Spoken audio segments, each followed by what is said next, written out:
Martini Giant fans. This is episode number 108, which are two films. It's our last podcast of 2022. We decided to do two films about, well, let's just say the end of the world.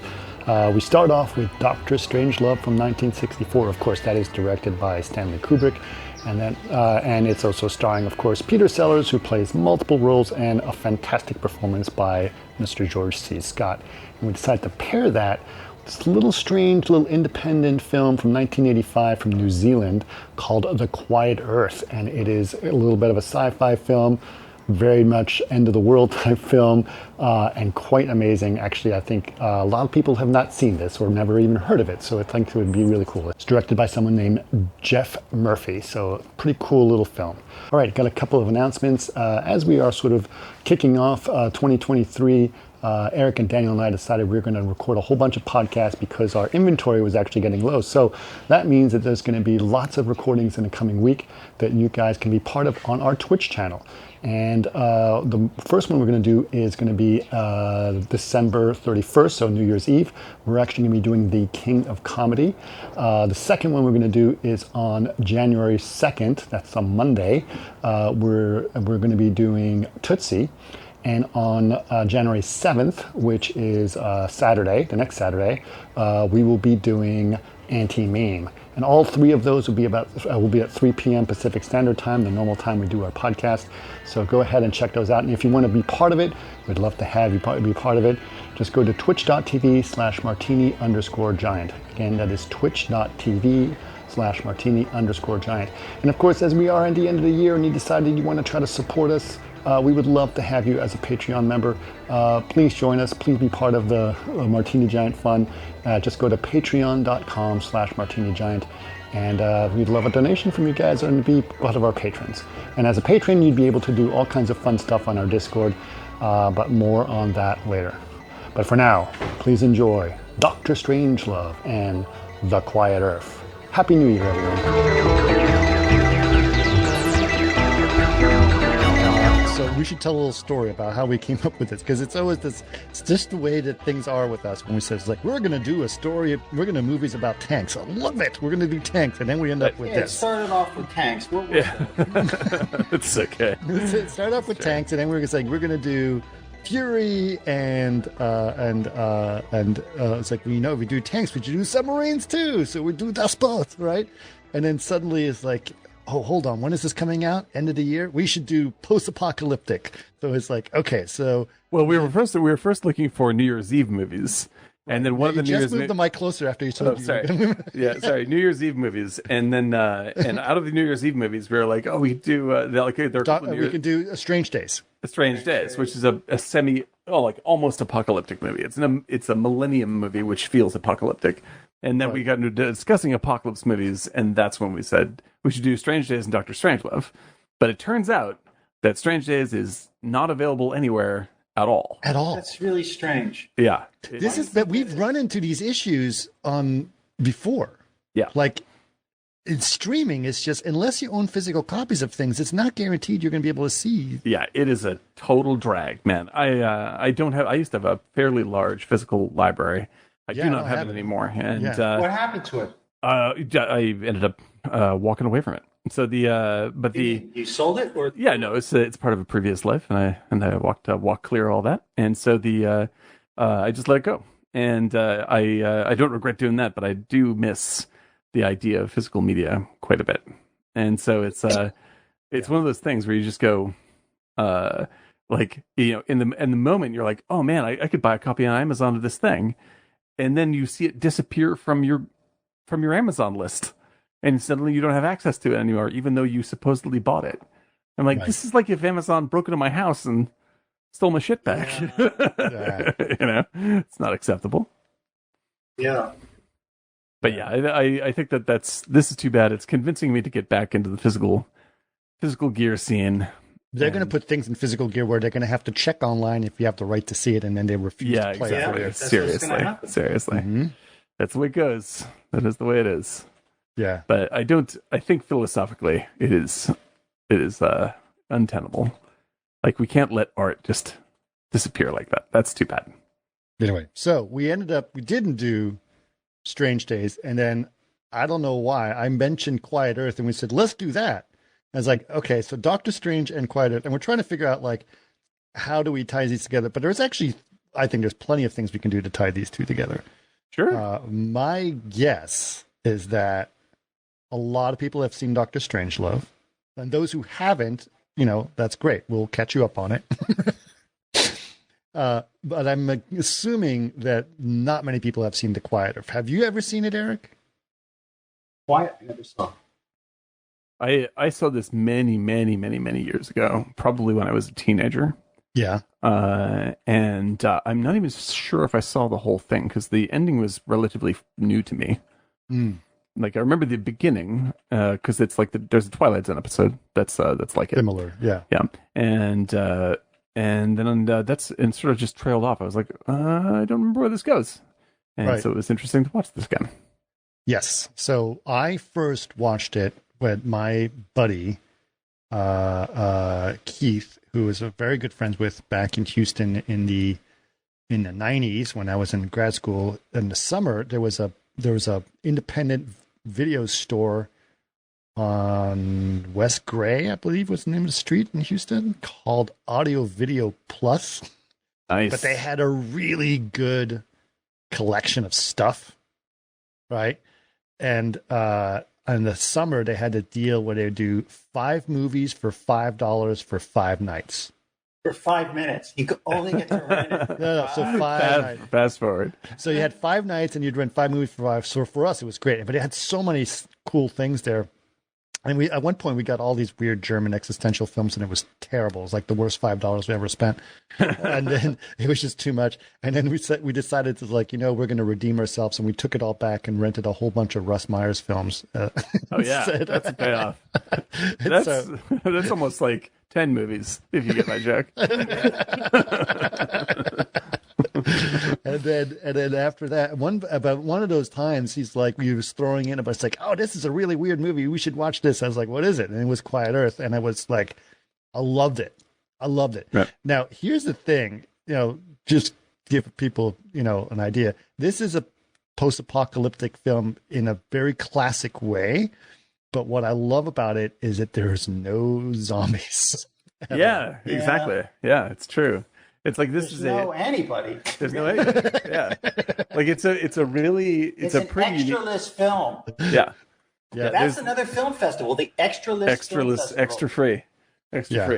Yeah, like it's a really unique movie in that it commits completely to its concept. Yes, and it's very rare for movies like this. It's like I love 28 Days Later, right? But 28 Days Later's final act gets a little bit sort of regular movie. That's like it's just a regular. And 28 Days Later, like this movie starts like 28 Days Later, very similar. Right.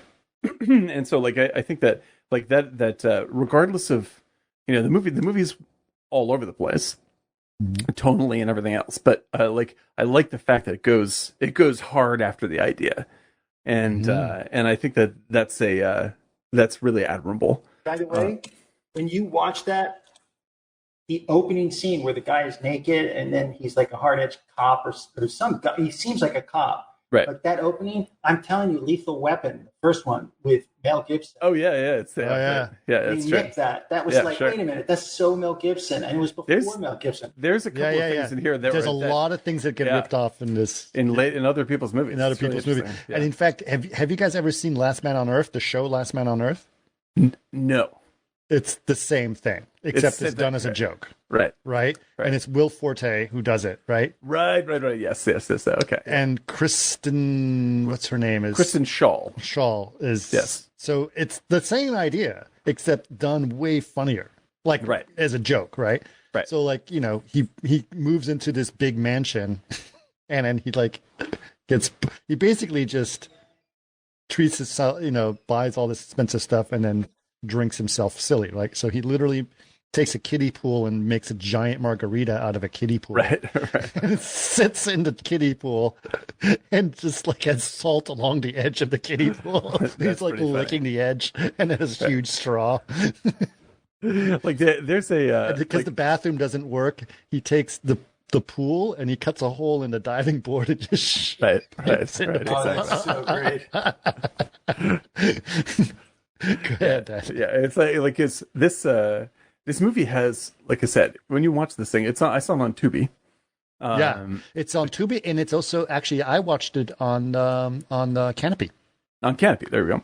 Yeah. So super recommend those free services, which are terrific. And like this is the kind of movie where like I said, like I remember the beginning, but I may as well have been watching at least half of it for the first time because I didn't remember any of the last half literally at all. Right. And it's definitely the kind of movie that I love discovering. Like it's a wobbly movie in terms of like sometimes the quality is up, sometimes the quality is down, sometimes characters make. Yeah, it's also a great lesson in how to do an interesting movie for very little money. Very little money. Very little money. Yeah. But it really has like there's like 5 or 6 images from this movie that are really remarkable. Yes. Like they are really, really brilliant, beautiful images, and they're worth seeing the movie just for that. Even though like it's a little unstable sometimes, but it is. But overall, it's the kind of inventive, weird indie film that you don't get a lot of anymore. Right. In fact, or literally at all.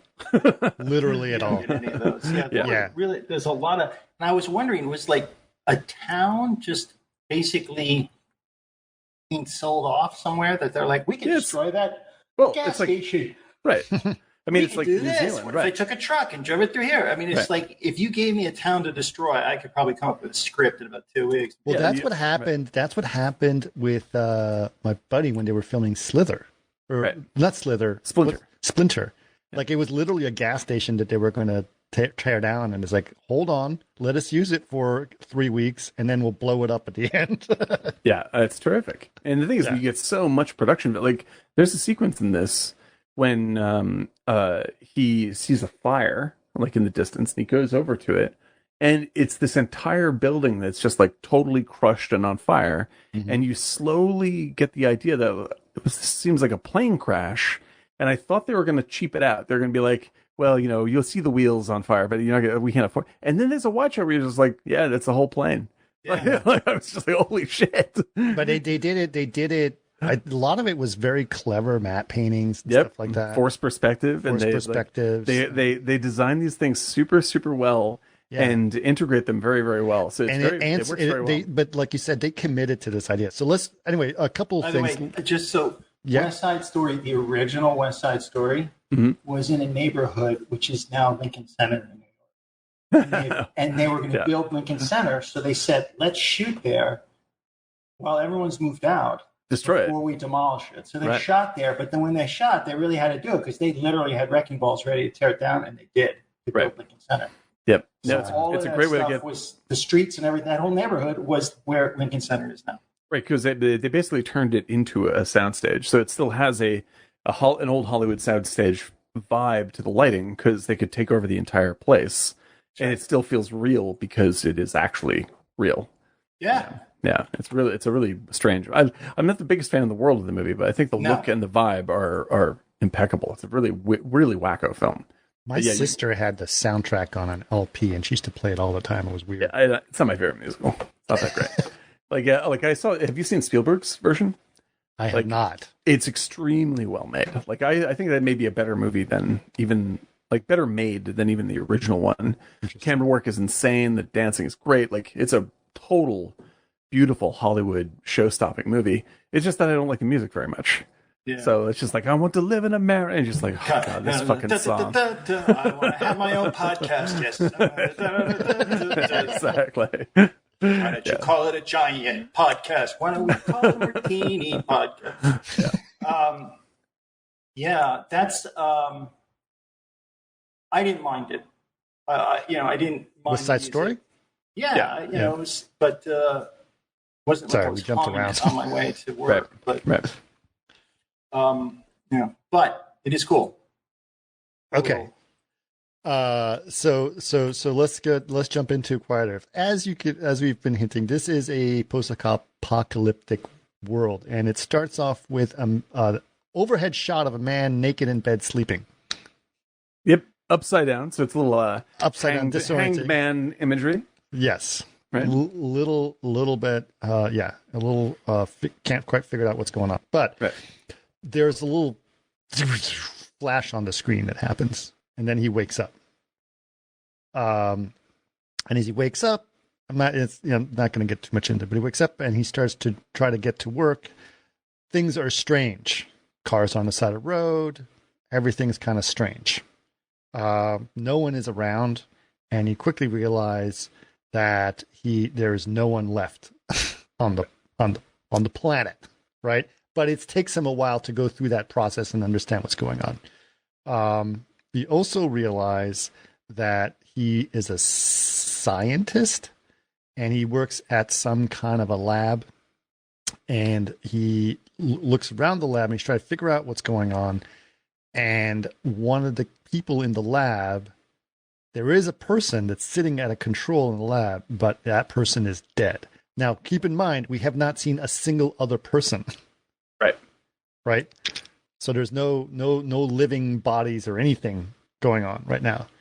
Yeah, but, it's like Roanoke times 1,000. Right. So it's like he sees evidence of like someone was eating breakfast in bed, and the breakfast is still on top of the blankets, and it looks like there was someone under those blankets. Like they just literally vanished. Like we're like the leftovers. Right. Yeah. It's a rapture situation. Right. So people just disappeared. Right. And he's trying to figure out what's going on. But he hints at the fact that the guy who he finds dead at the controls is like, you idiot, you did it or whatever. Like something bad was going on that was developed at this particular lab. Right. And I know this sounds cheesy, but I really like how the fact that they keep it kind of vague the whole time. Yeah, exactly. Even when he starts speaking about it, like talking about specifics and the science and all this stuff, like it's both sciencey enough that you see what they're talking about. It's accessible science, which sometimes films aren't, because they get very technical or expect you to know. Right. It doesn't turn into gobbledygook. Fusion and so forth. Like it doesn't because there's two forms of gobbledygook. One is made up gobbledygook, and the other is we're just going to convince you by describing all the incredible details about quantum physics gobbledygook, which you also do.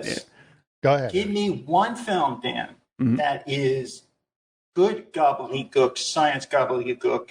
It's a good T-shirt. This, and give me one film that's bad science gobbledygook. I don't know. Like every episode of Star Trek: The Next Generation movies, like that's bad gobbledygook, where they're just like the phase transducer obviously doesn't indicate that dilithium. And you're just like, why are you even saying these lines? It's called technobabble. Yeah, it's like nonsense. They literally have people who write that stuff for them. Yeah.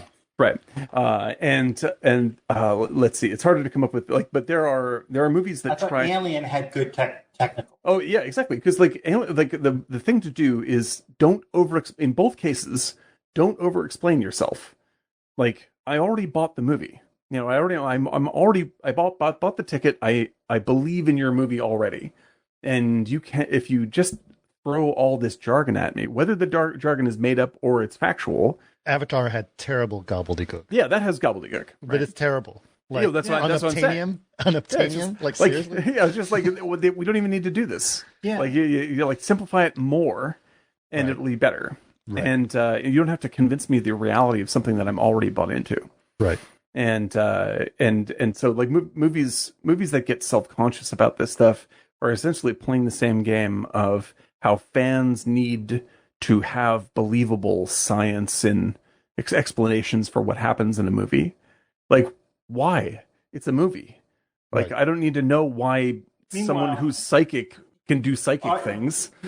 International math scores for the United States have been going down for like the past 25 years, and executives are worried about it. Yeah, exactly. No, we have to do something. We can't. They're going to go online and figure this out. Have you guys looked at the median math scores for? Yeah, like come on, guys. It's just like every time Neil deGrasse Tyson gets on Twitter and says like, "I like the movie, but it was scientifically this could never happen." I'm just like, don't go to a fucking movie then. Like, what's wrong with you? Well, hold on. He does say those things as well. He says it's just a movie. He says that a lot. Yeah, but he does. He says. But they also people expect. and then people retweet but this people want like something wrong with the film. No, I know, but that's not his fault. That's not okay. his fault. I won't blame Neil deGrasse Tyson, but you can blame the retweeters. I will blame them. Blame the retweeters. Like, it's just like, who fucking cares? Like, it needs to be consistent within its own framework. Yes, like if you're establishing dramatic laws that operate, like you have a rule set that you're making your movie by, then you should attend to the things that you said are true. Sure. But that's just structure. That has nothing to do with reality. Like, and I don't need to know why the ruby slippers carry you to Oz. That doesn't make any difference. And so like this movie manages to have like enough science phrasing that I go like, okay, I get what you're saying. And then it doesn't waste too much time like trying to convince me that it's real or making up extra bullshit so it sounds more important than it is. Right. I just want to ask if anyone in chat has actually seen this movie or Dr. Strangelove, but more specifically this movie. I think this is the rare one. This is a pretty rare one for sure. So the thing I also like about it is that they tried to, instead of committing to the science of what caused everyone to disappear, they commit more to what would it be like if you were the last person on Earth? Like, how do you handle some of those situations? Right? And it's a lot of like, the power goes out, a plane crashes in the middle of the sky and just crashes into a building out of nowhere, right? Because everyone's gone. So there's a lot of those random things that I think were very interesting to bring up, right? It feels like I was watching this thinking like, this is essentially a pandemic movie. It is. This is a good pandemic movie. Yeah. Like totally disconnected from everyone, slowly going nuts. Yeah, I think everyone relates. Yeah. So he goes back to his house. Oh, he goes to the radio station. This was smart. He goes to the radio station, makes a tape of him saying who he is, and I'm alive, right? He puts the signs up everywhere, here somewhere, which, by the way, they do on Last Man on Earth as well. He paints billboards everywhere. But then he's like, I'm alive, I'm here. If you need to find me, etc. And then he goes back to his house, and he's like really, really depressed at his house. He's like, I need an upgrade. Yeah. A bigger house. Yeah. So might as well have a mansion. So he gives himself a mansion that he goes and lives into, and drinks all kinds of fancy stuff. And then tell him about we were talking about it before the show. Tell him about your reaction towards the pool game that he plays with himself. Oh yeah. So like this is one of the few things we're talking about where I'm like, this is where this came from. Is right.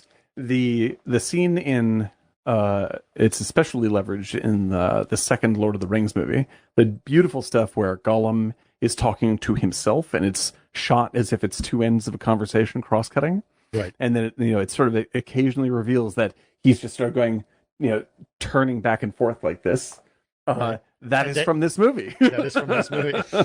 Yeah. That is stone cold from this movie. But it's great because they do it exactly like on the Gollum thing, where they have him warm you talking, up into it. They have you talking to himself, and then he moves to the other side of the table, and he talks again, and then he does it again, and then after a while they just start cutting, and because of the cross cutting and not crossing the line, it definitely looks like he's having a conversation with two people. Little nubbin. I'm sure Peter Jackson would totally cop to this because it's from New Zealand. New Zealand film as well. It's a New Zealand film, and so I'm sure he'd be like, absolutely, that's what I did. I didn't realize that this is where it's from. Or this is the first time I've seen it, and it's a really, really genius gag. It's really smart. Yeah. So there's lots of little notes like that in this movie where I was just like, oh, look at that, I've seen that in so and so. Right. And it's very like I said, I can't recommend it wholeheartedly in the way of like you're gonna love it. Like occasionally you're gonna go like, okay. Right. But I actually liked it. Yeah, it's a very good movie. I'm glad you liked it. I didn't know if Eric was going to like it because Eric's a little. I love sci-fi. See, we've convinced him. We did it. Yes, that's the goal of the whole show. Daniel has now decided that in fact Netflix is not evil, and Eric likes sci-fi. Yeah, see, it's all good. Hooray, Netflix. I love you guys. Thanks. Oh, Jason, the quiet Middle Earth. That's good. There it is, the quiet Middle Earth there. Yeah. Brilliant. Yes, very true. Very true. Okay, so he... right. So at this point, he slowly starts to go insane, right? he starts putting on a dress. Mm-hmm. Which is a beautiful, weird little scene. It where is. Where you can see that his he recognizes how much his identity is sort of up for grabs at a certain point. Right. He doesn't he's lost all context, and so he can be literally anyone at all. Right. But he also grabs a shotgun and starts going a little. Oh yeah, his mind is unraveling for sure. Yeah. But it's interesting to see those stages. Right. And how much they're it's hard to do that stage, pardon me, because to get that, they've done that in like Keitel movies. They did it in Swordfish, just showing a time lapse and the mentality of someone through that time lapse. Right. It's really hard to do that. Yeah, exactly. And I think that it's what's really successful is I think at some point they said oh, it's been 3 weeks. And I'm like, oh, okay. I like that. For most of the film, you're unsure of how much time is passing, or if things happen on the same day, or if it's many days later, or whatever it is. It keeps it very, very nebulous, and so it makes it, to me, more believable, because the amount of time that needs to pass for me to believe it is different for me than someone else.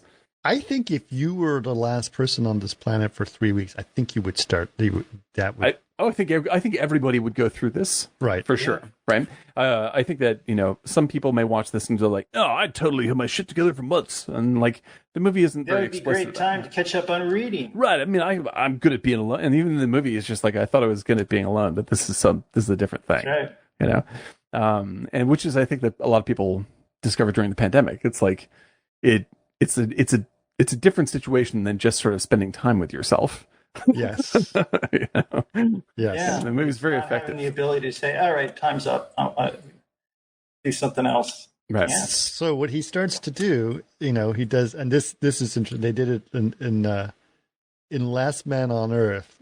They have him, he opens up a bar and he puts all these different footballs and baseballs and all these different things as different characters in the bar that he has conversations with the whole time, which is really funny because the ball is obviously what was used in Castaway, right? Yep, right, exactly. Wilson! Right? Wilson, right? So here... I didn't get that part.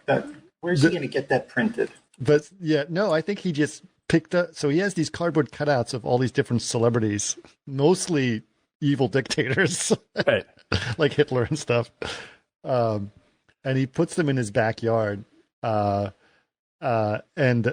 he then sets up these big lights and these tapes of people cheering, and he gives this dictator's speech from the balcony and has everyone cheering for him, and it's quite funny, but also a little crazy.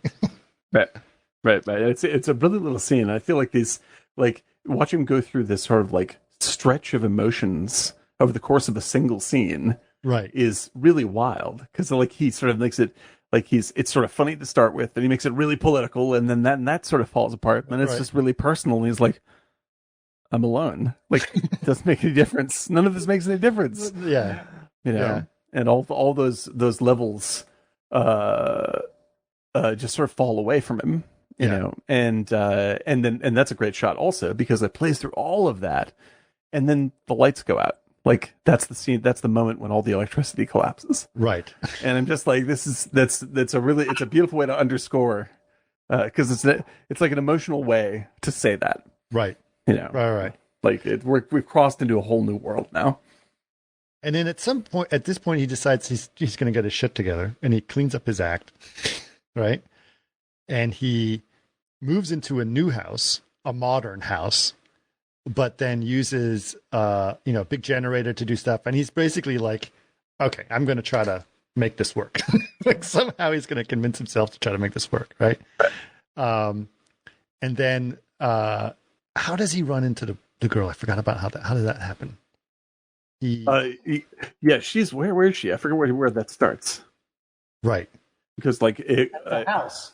At the house. Oh yeah, she comes through at the house. Yeah, because he's at the computer, right? And then she comes in. He's at the computer. He's trying to use the computer now to look through some scientific data. She finds him at the house, and they just look at each other,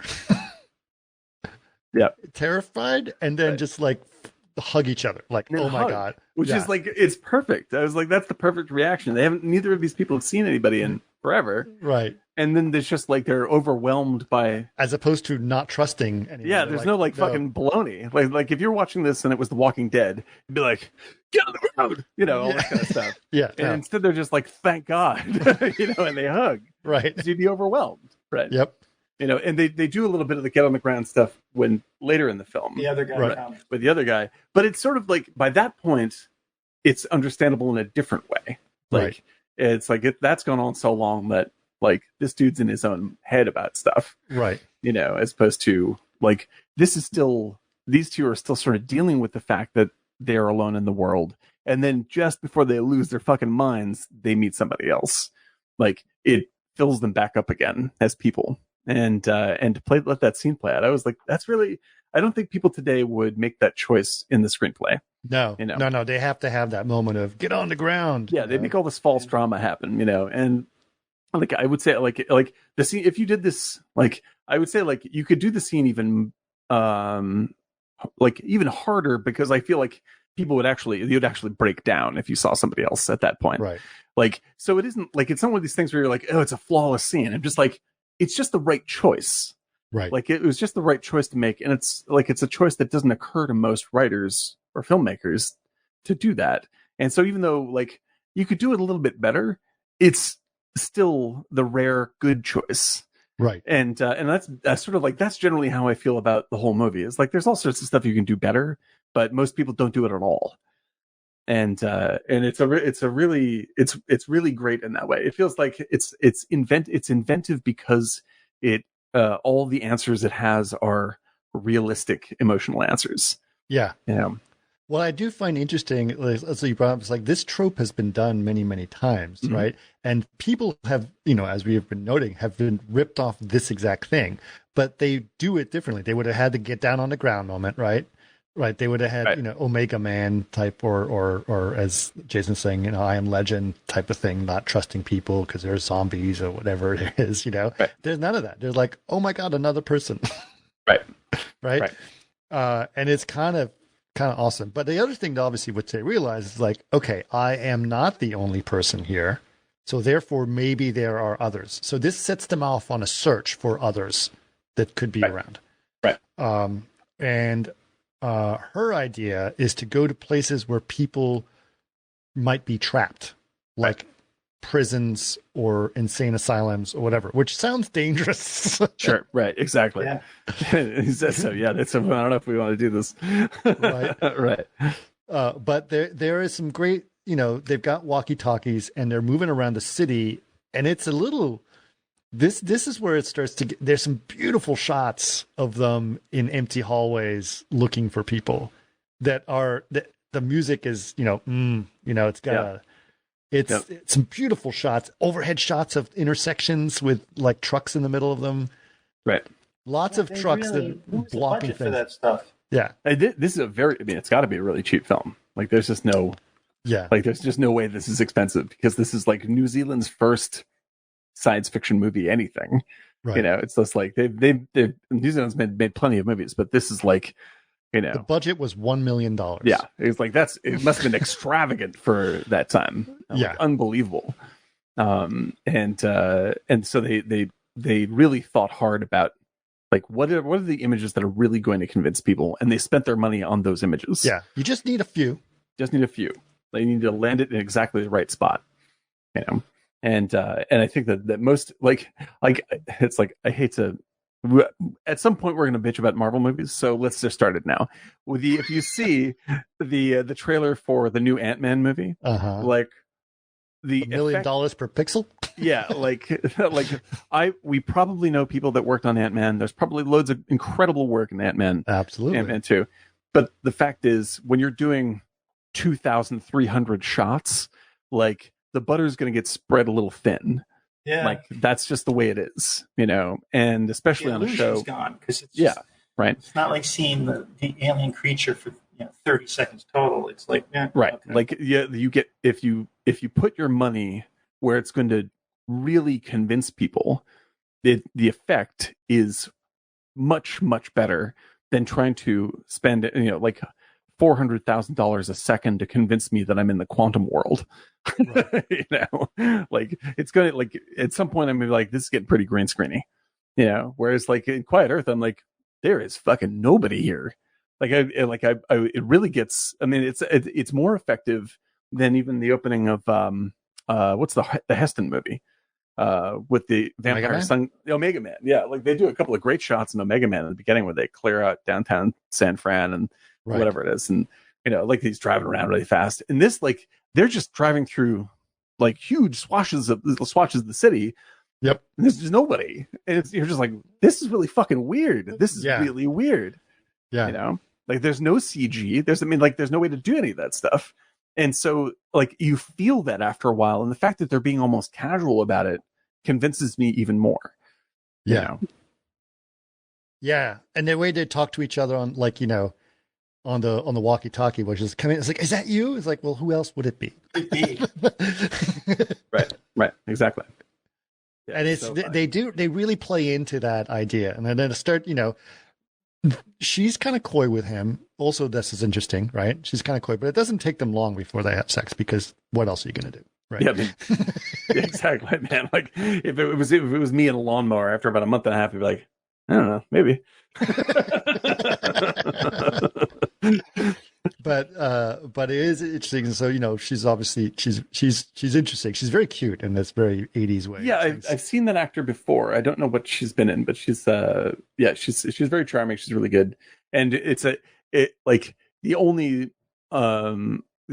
think the main actor is a good actor. Yeah. But it's a little bit of a stretch for me to believe that he's like quantum scientist. Like casting, he's a little bit of like. He's not. That's the problem. Is he's not necessarily a very smart scientist. He comes across as a cop. I thought he was a cop. Yeah, exactly. Yeah. But they've got his balding head is like very like, that's the thing, right? It's like he's the older guy, which she's with him because he's the last man on Earth. Yes, as well, exactly. Right. And he's not necessarily out of shape or dumpy or whatever, but like, Yeah, but he's like, it's like in Annie Hall when when Woody Allen's like, I'm standing here with two guys named Cheech. Like, he's one of those guys. He's like one of the like, oh yeah, Alfie Singer, come here. Hey, you Alfie. Like, where he's a good are actor. you? I'm here with the cast and crew of The Godfather. Exactly. So like, he's the New Zealand equivalent of that actor, and so like it feels a little bit slightly out of place casting wise. He's still very good, and I like him a lot in the movie. And it's a little bit like, she is obviously she's a Hollywood casting type. She's good. She's a good actor, but she's cast because she's also really attractive. And I feel like curly red hair, all this stuff. Yeah. And the fact that he is not attractive sort of makes it feel a little bit wonky. Like, it plays better in the second half. I think that's actually a good thing. I think when it becomes an important part of the plot that they're like, I think you're completely right. It's like in the first half of the movie, you're like, I bet this would go on a little bit longer before they had sex. Right. She's like, maybe we'll find somebody. But it was kind of funny because they decide they're driving around, they're looking for people, right? So they're actually decide to stay at a quote unquote motel, right? Because why not? Right. But there's no one to check in, and it's like, should we get 2 rooms or whatever is this thing? And that's sort of what leads them to have sex. But what was really funny is like they have sex, whatever, but then he gets a phone call. Yeah, right. And it's like, your breakfast delivery or service. Are you here for breakfast? And he's like, laughing about it. Right. And then she comes in wearing an apron and serves some breakfast. And then she turns around and she can see that she's actually completely naked underneath, behind the apron, which is a hilarious gag. Just saying, it's really funny. It's very cute. The whole thing's very playful and very cute. Yeah, it's a good gag. They like their relationship is very believable. I would say the relationships between all the actors in the movie is very viable. And for people that I had that you're getting in $1 million movie that you've never seen before, this is a good bit of casting. It's also a really great lesson in exactly how to make a movie seem like a whole lot more. How to get value out of it. Well, the key is not to have anybody else in it. So right. Exactly. Like catering was literally a guy with subway. Yeah. Like that's it. But I think there's also like just, stick with a really interesting story that allows that flexibility and then get those important shots, like the plane shot and this shot, just try to figure out how you're going to make those shots work. Which is, I think, really cool. Honestly. Then the other thing was, he's measuring certain things that are happening, variables on the planet, right? Like the how bright the sun is, the color of the sun. And he's like, I think the sun's light is pulsating, like something's going on, right? Yeah. Another thing that we start to discover, and I forgot where we discovered it, but he starts to figure out like the science that they were trying to develop was a means of creating power in the atmosphere. Yes, right. So that airplanes and stuff could power themselves just by flying through this energy field. Right. Which is how they talk about powering cell phones and actually everything. Right. It's like it's a very it's a very Tesla the person idea. Right. And yeah, not Elon Musk, but Nikola Tesla from the 18. Nikolai Tesla. Yeah. And so like Nikola Tesla was very invested in that kind of concept. Right. And like one of the sort of like interesting things about the movie is that there's a they don't have to explain it very much to get you to buy on. It's called Project Flashlight. That's what it was called. Very believable name, by the way. Yeah. I was like, that's like there's a Project Starfish, which was detonating nuclear weapons in space, which they did.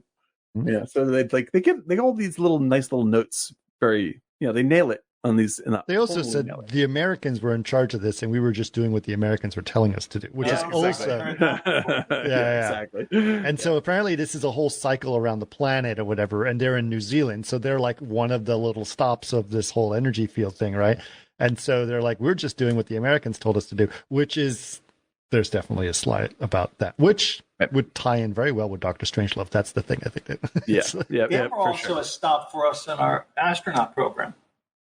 Oh, is that true? Yeah, because there were huge communications.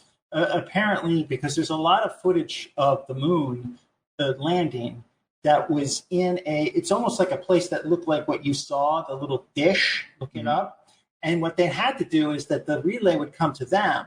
Because the moon was on the other side of the planet. They would tape it, and then they would send the tapes, send it, take that tape, and then string that tape to Houston or wherever. Right, because Houston was probably on the other side of the planet. The U.S. used them for their space programs.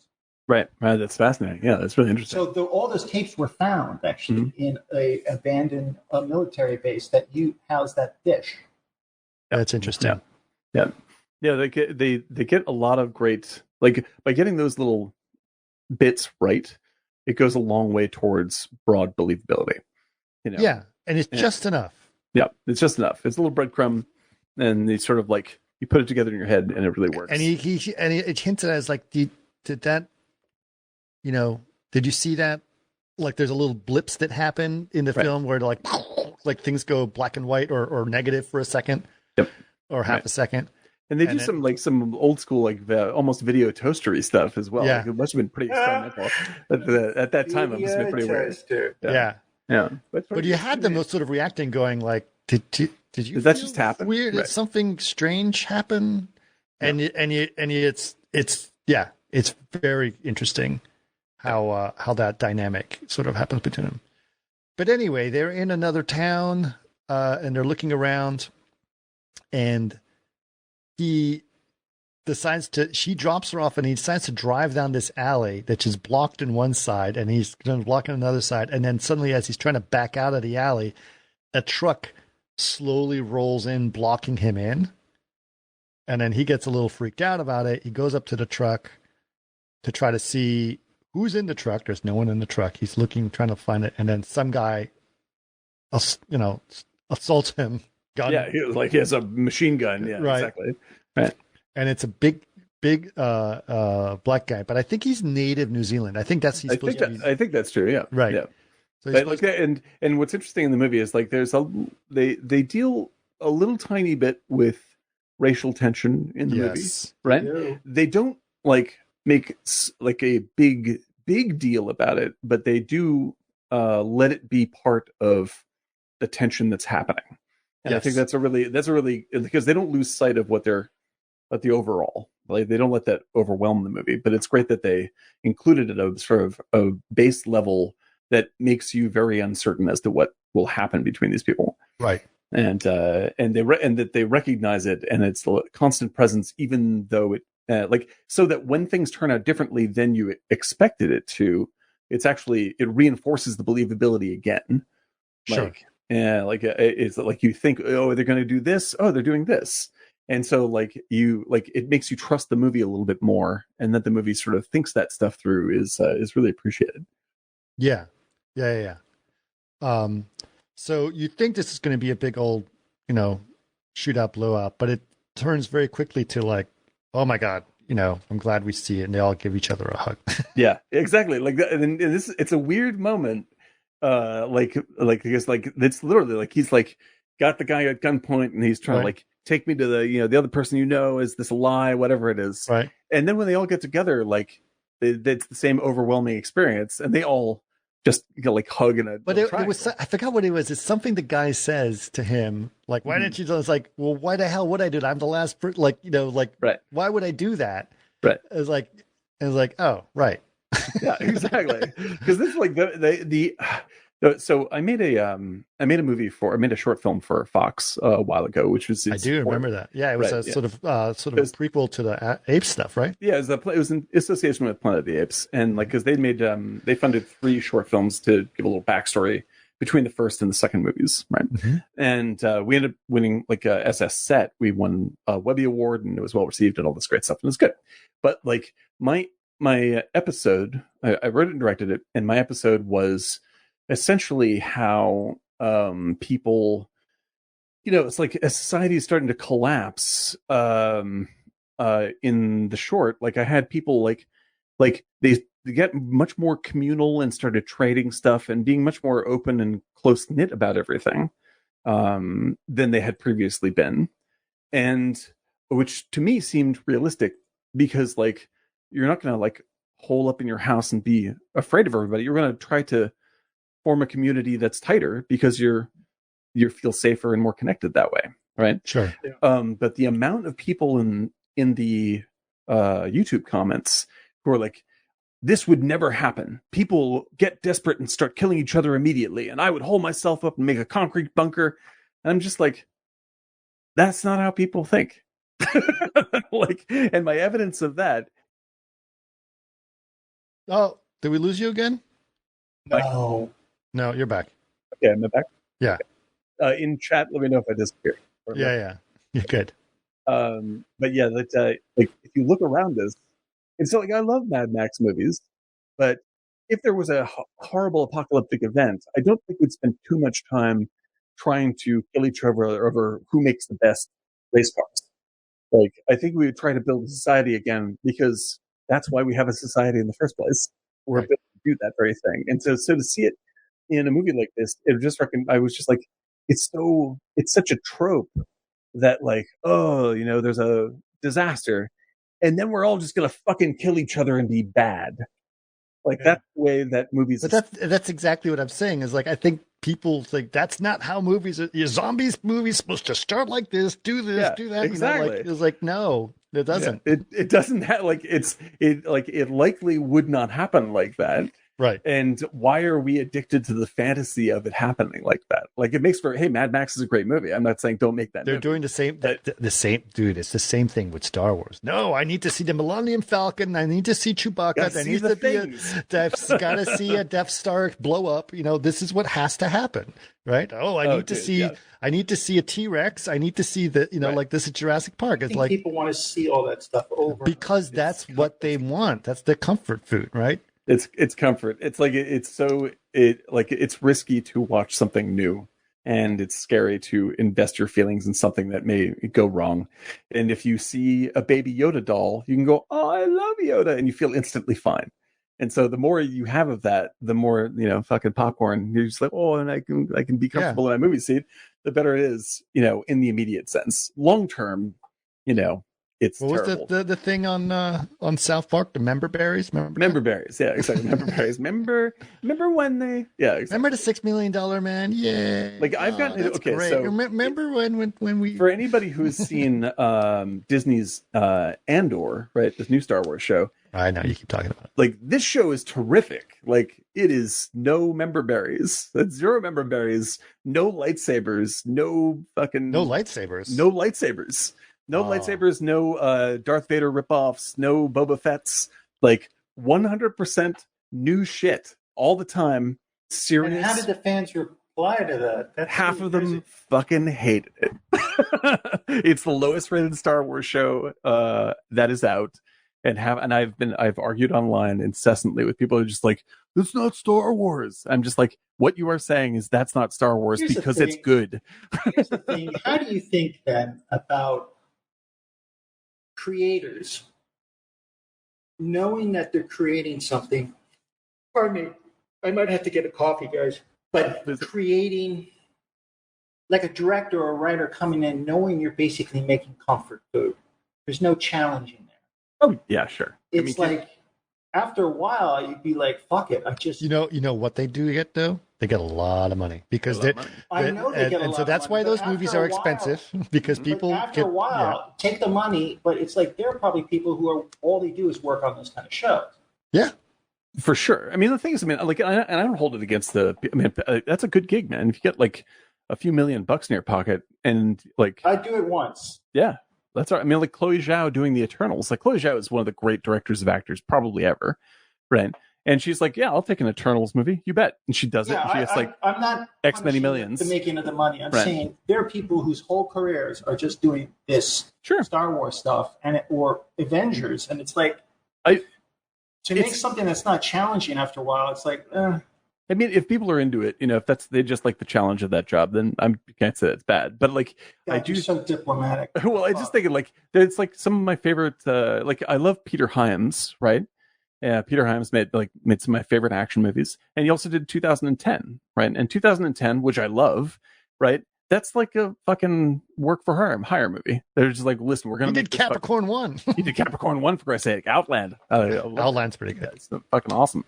No, I love Peter Hyams. He's amazing, and especially if no one's ever heard of it, Busting with what do you call it? Elliot Gould and Robert Blake, and Alan Garfield. Amazing movie. But anyway, so like I love a lot of journeyman directors like that, and so like I don't hold it against them. But in terms of like, for me, it's like the reason why they're doing these things is because we pay them to do it. It's in our control. No one's stopping them to do it. Yeah, listen, like half the people, they just want to see Chewbacca and the Millennium Falcon. Right, that's what they want. Right. I was like, I personally, I think, well, why don't you just watch the original Star Wars and you can keep watching it over and over again? Right. As opposed to that's fine. Forcing them to make it again. And the thing is, like, if they but just make no different than they are, because I'm just going to make money and spew this shit out, and the person who buys it is like, I just want to not be challenged. I just that's want to it. Look at this. But I'm okay. Listen, I'm okay with the original Star Wars because I liked it, and I still think it's a good film. I'm not talking about the original Star Wars. I'm talking about rechurning the same butter churner over and making this margarine. Right. Well, I'm saying it's a cycle of everyone dependent upon each other, but at the same time, it's like art really doesn't.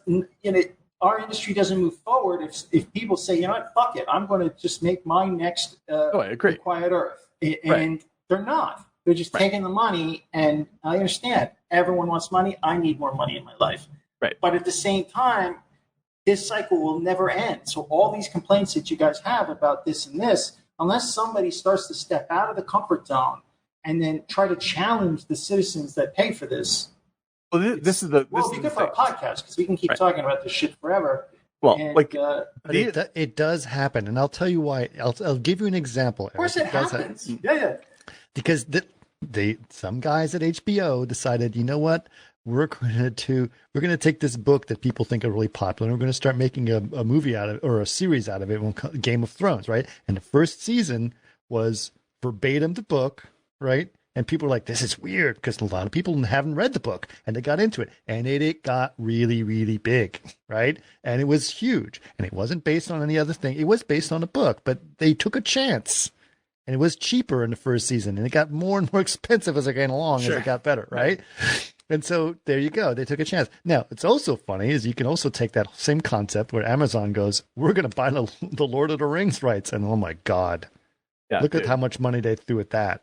Okay, so Lord of the Rings, that Lord of the Rings show, I watched 3 episodes of it. I watched the whole thing. Okay. Is the rest of it any good? Okay.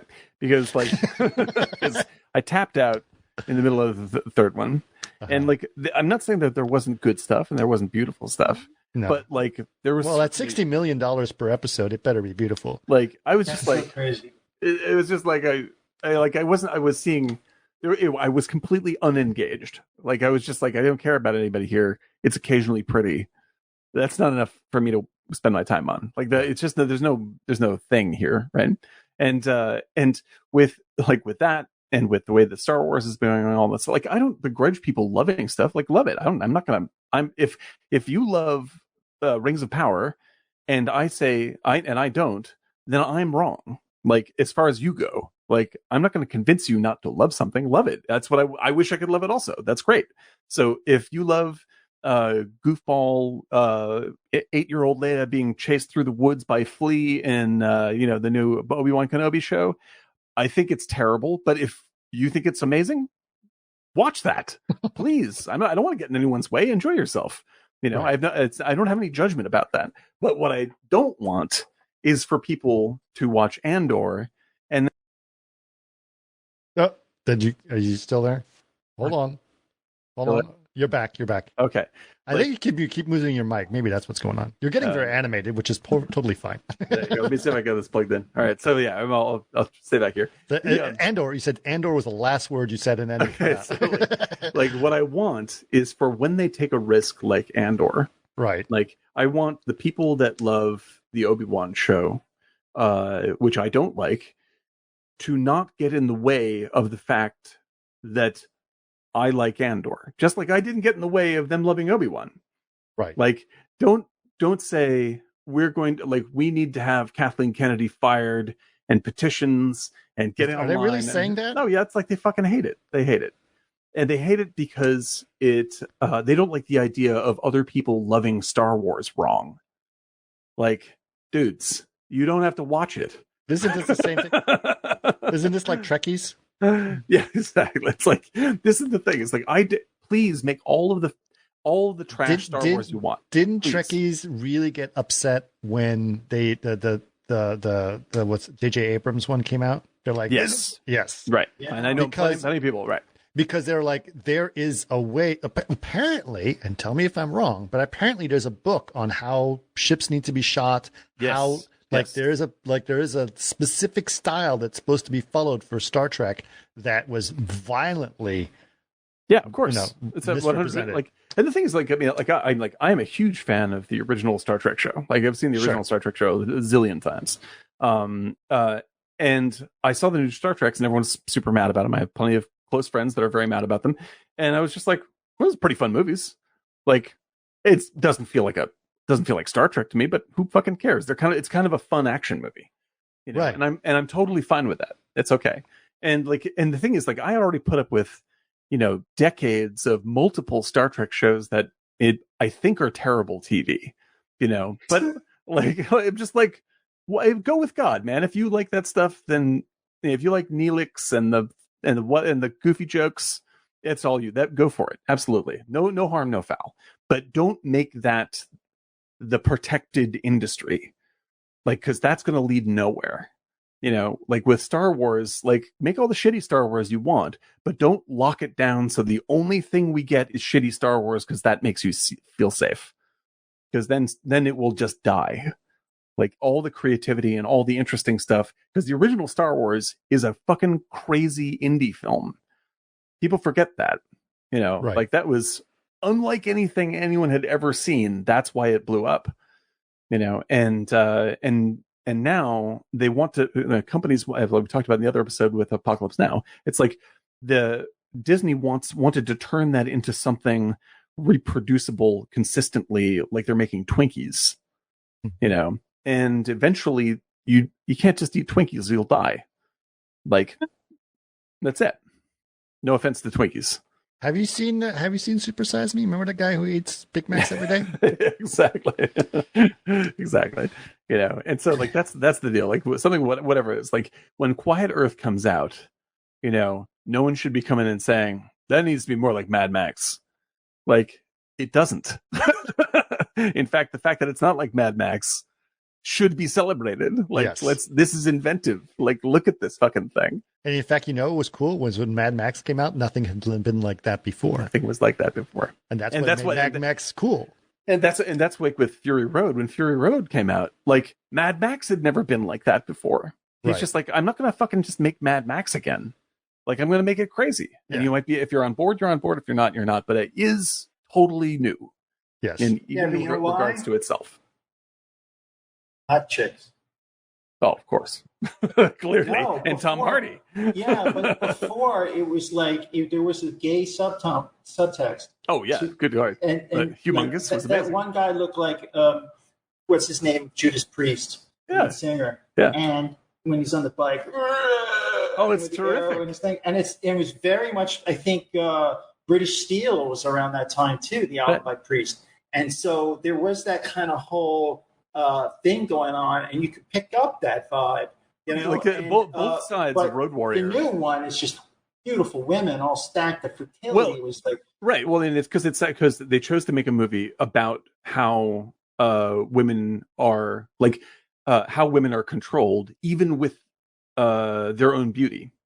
Like, everything about the movie, it's a feminist movie. And like they... Awesome. So the very fact, like... they have like all these incredibly gorgeous women. The reason why those are the focus of the movie is because the misogynist patriarchal leader is like, I want the hottest women. And don't start that's it. Judging people. Okay. I do want to say that Jason just said too much bad escargot, which is pretty funny. Too much bad escargot. And I would like to use that segue to post our new Threadless store in there. Yes. We have a bunch of new stuff. I know I'm trying to push our merch because this is time for the holidays. If you guys want to purchase some stuff, we do have some great new things in our store, including a t-shirt that says too much escargot. If you guys want to buy those are great. And there's a lot of other cool things in there, but go ahead and check out that stuff. For those of you who are listening to this podcast and you want to know what it is martinigiant.threadless.com. You can check it out. There's a lot of cool stuff in there. Okay, now back to, where were we? Quiet Earth is an amazingly inventive indie film producer. Right, but back to the plot. The three of them have met together and are together now. Now, there is obviously slight tension, but they're trying to really get along for the most part as to what's going on. The new guy, the big guy, he is... Oh, right. This is an important part of it. They sort of try to figure out how the three of them were alive, and everyone else is gone, right? And so we found out that the big guy, was being drowned by his friend and was dying. Right. Because he was in a fight with his friend. And then that's when suddenly his friend disappeared. Yeah. And then she said, oh, I was electrocuted by my hairdryer. Right. And they come to realize, we survived because when the event happened, we were dead. We were dead. Yeah. That's funny because there was the other guy who was in the middle of watching Titanic, and then he ended up. And there it is. And he ended up podcasting. This movie again, it's going to kill me. Right. And then he's in there. Oh, yeah. Yeah. Now, I thought was the coolest part of the film. I love the when the guy is strangling the guy in the river and the guy vanishes. That's a beautiful shot when you're looking at the guy's back and the camera basically dissolves through the guy. And it's like, it's just a dissolve. Like they didn't do any trickery. No, it's really clever though. It's a really good way to do it. Really great shot. I was like, this is like the imagery in this movie is occasionally like absolutely mind blowing. Yeah, you know, and like, and just I want to throw just an example. Like, there's a beautiful cut in this movie from when he's just fucking around, and like this is when he's like living in the rich place and going to the shopping mall and doing all the things. Right. There's this awesome shot when he's like, first he's trying on a suit, right, and he freaks out because he sees two people standing behind him, and they turn out to be mannequins, man and woman, right? And then the next shot, you see him like in a toy store watching a little train go around, right? And he's like, hey, he smiles at that, and then he is in a train using it like a toy, like he's in the conductor's seat, like this, and the mannequin from the other shot is there. Yes, it's just like, that is fucking gorgeous, man. Like, yeah, you know, it'd be more fun than having a little toy train going around. A real train. A real train. And I'm taking you with me, plastic lady.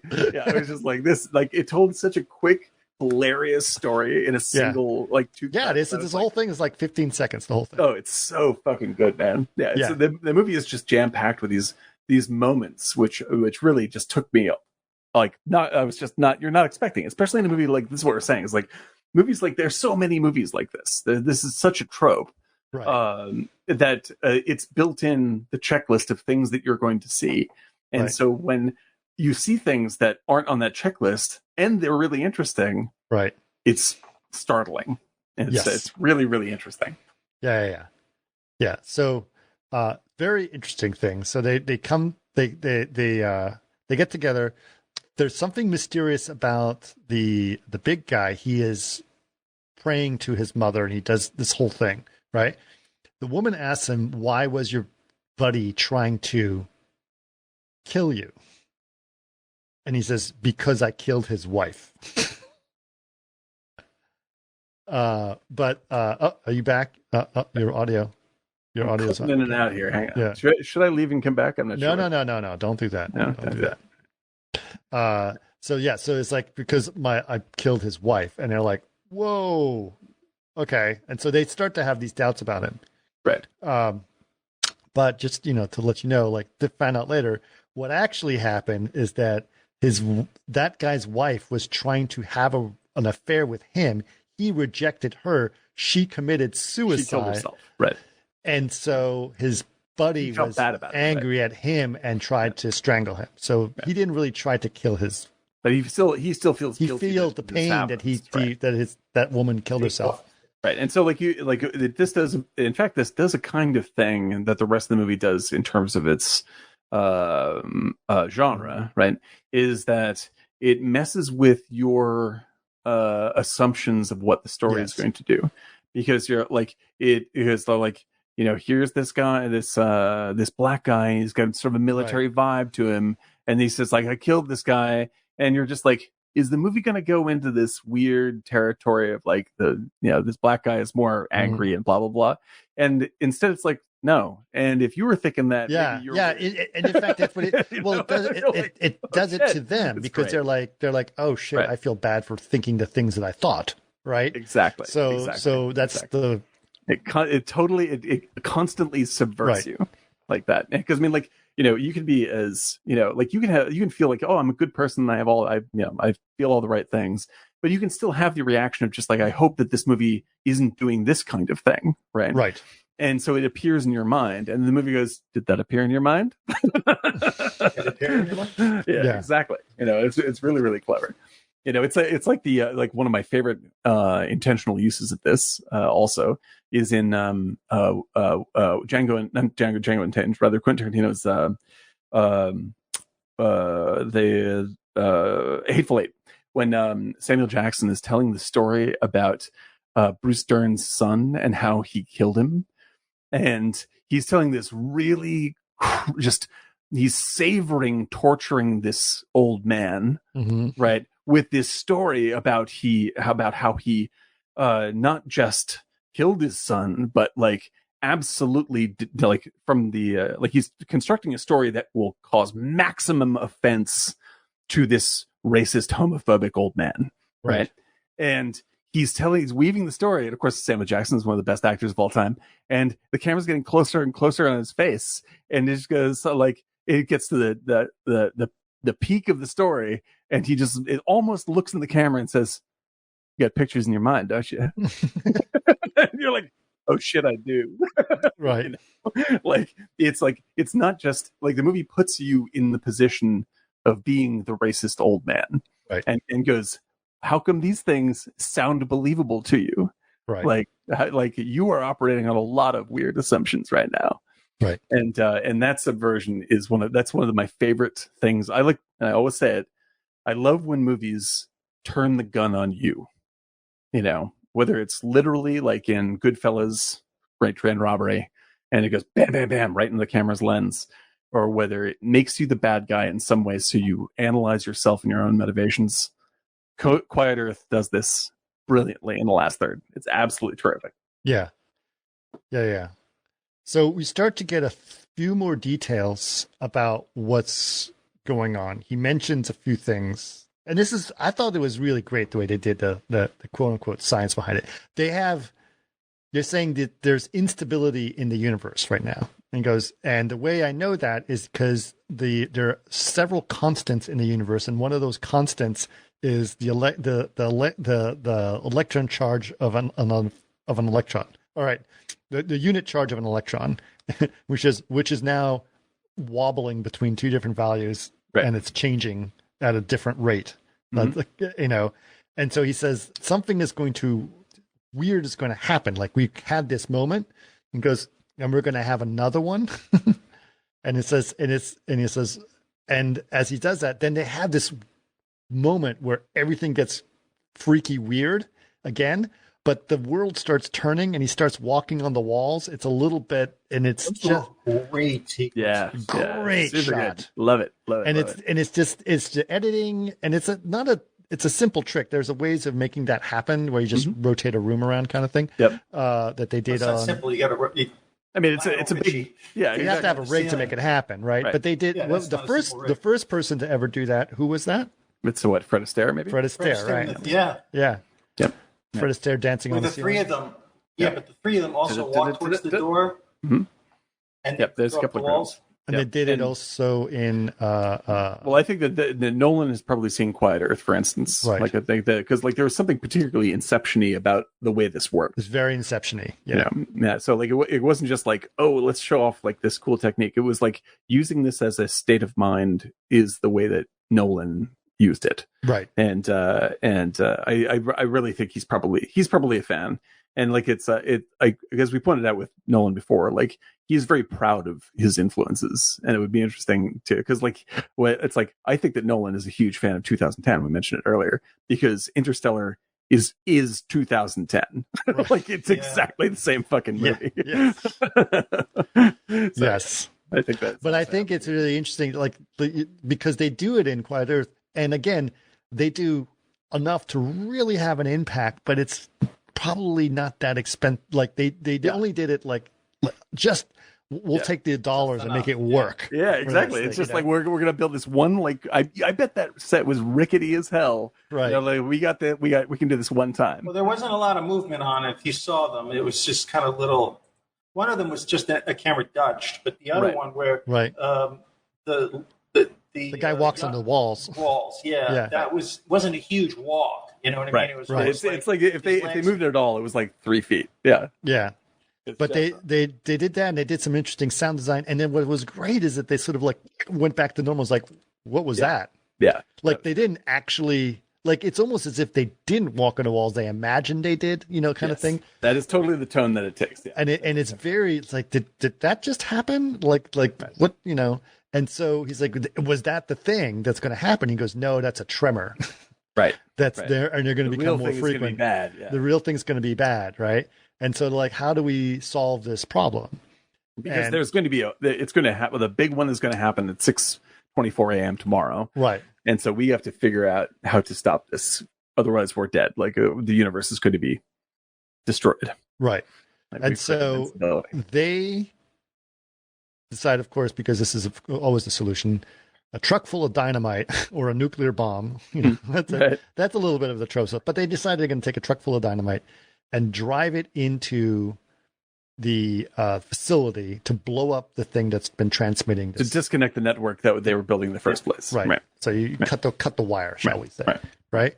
So that's what he's going to do. And then there's tension between them as they're getting there. And he's missing. What did he say? He's missing something. He has to go. Right. So like, he's like, well, I have a remote control thing that we can attach to. Oh yeah. He says we can't get any closer to it because there's too much microwave energy there, and we would get cooked. Right. If we try to get in there. So how are we going to get the truck in the facilities? It's, I have a remote and they had this. It was cool because they called back to it. He had a remote control thing that he was doing to do a remote control lawnmower when he was bored. And so it's like, I have it at the house. It'll take me a couple hours to go and get it and come back, and I can put it into the truck and drive it off. So it'll be a couple hours. So as he leaves to do that, the big guy and the woman decide that they're going to have sex. Yeah, right. Exactly. It's been building up for a while. Yeah. Like, the two of them she's been attracted to him. Yeah, because he's an attractive guy. And like, as soon as he shows up, you're like, she is going to see the difference between these two dudes. Yeah. Like, there's just no two ways about it. Yeah. That first guy kind of looks... nerdy little white boy with balding hair, and then this big black guy. Sorry, my friend. That's not going to work out. So, he's gone? Okay, here. This is our time. Exactly. This is our chance. But what's really interesting is that they not only build that relationship nicely so it's believable, right, but like they also keep the dialogue open between the first guy and her, and he's aware that this is happening, and he sort of talks about it with her, and like it never falls into the jealousy things, the jealousy tropes, right? And even though like they need the end of the movie, so it has like the Hollywood crash the truck, blow up the building ending. Right. Like they don't spend a lot of time. Keep going. Sorry. Okay.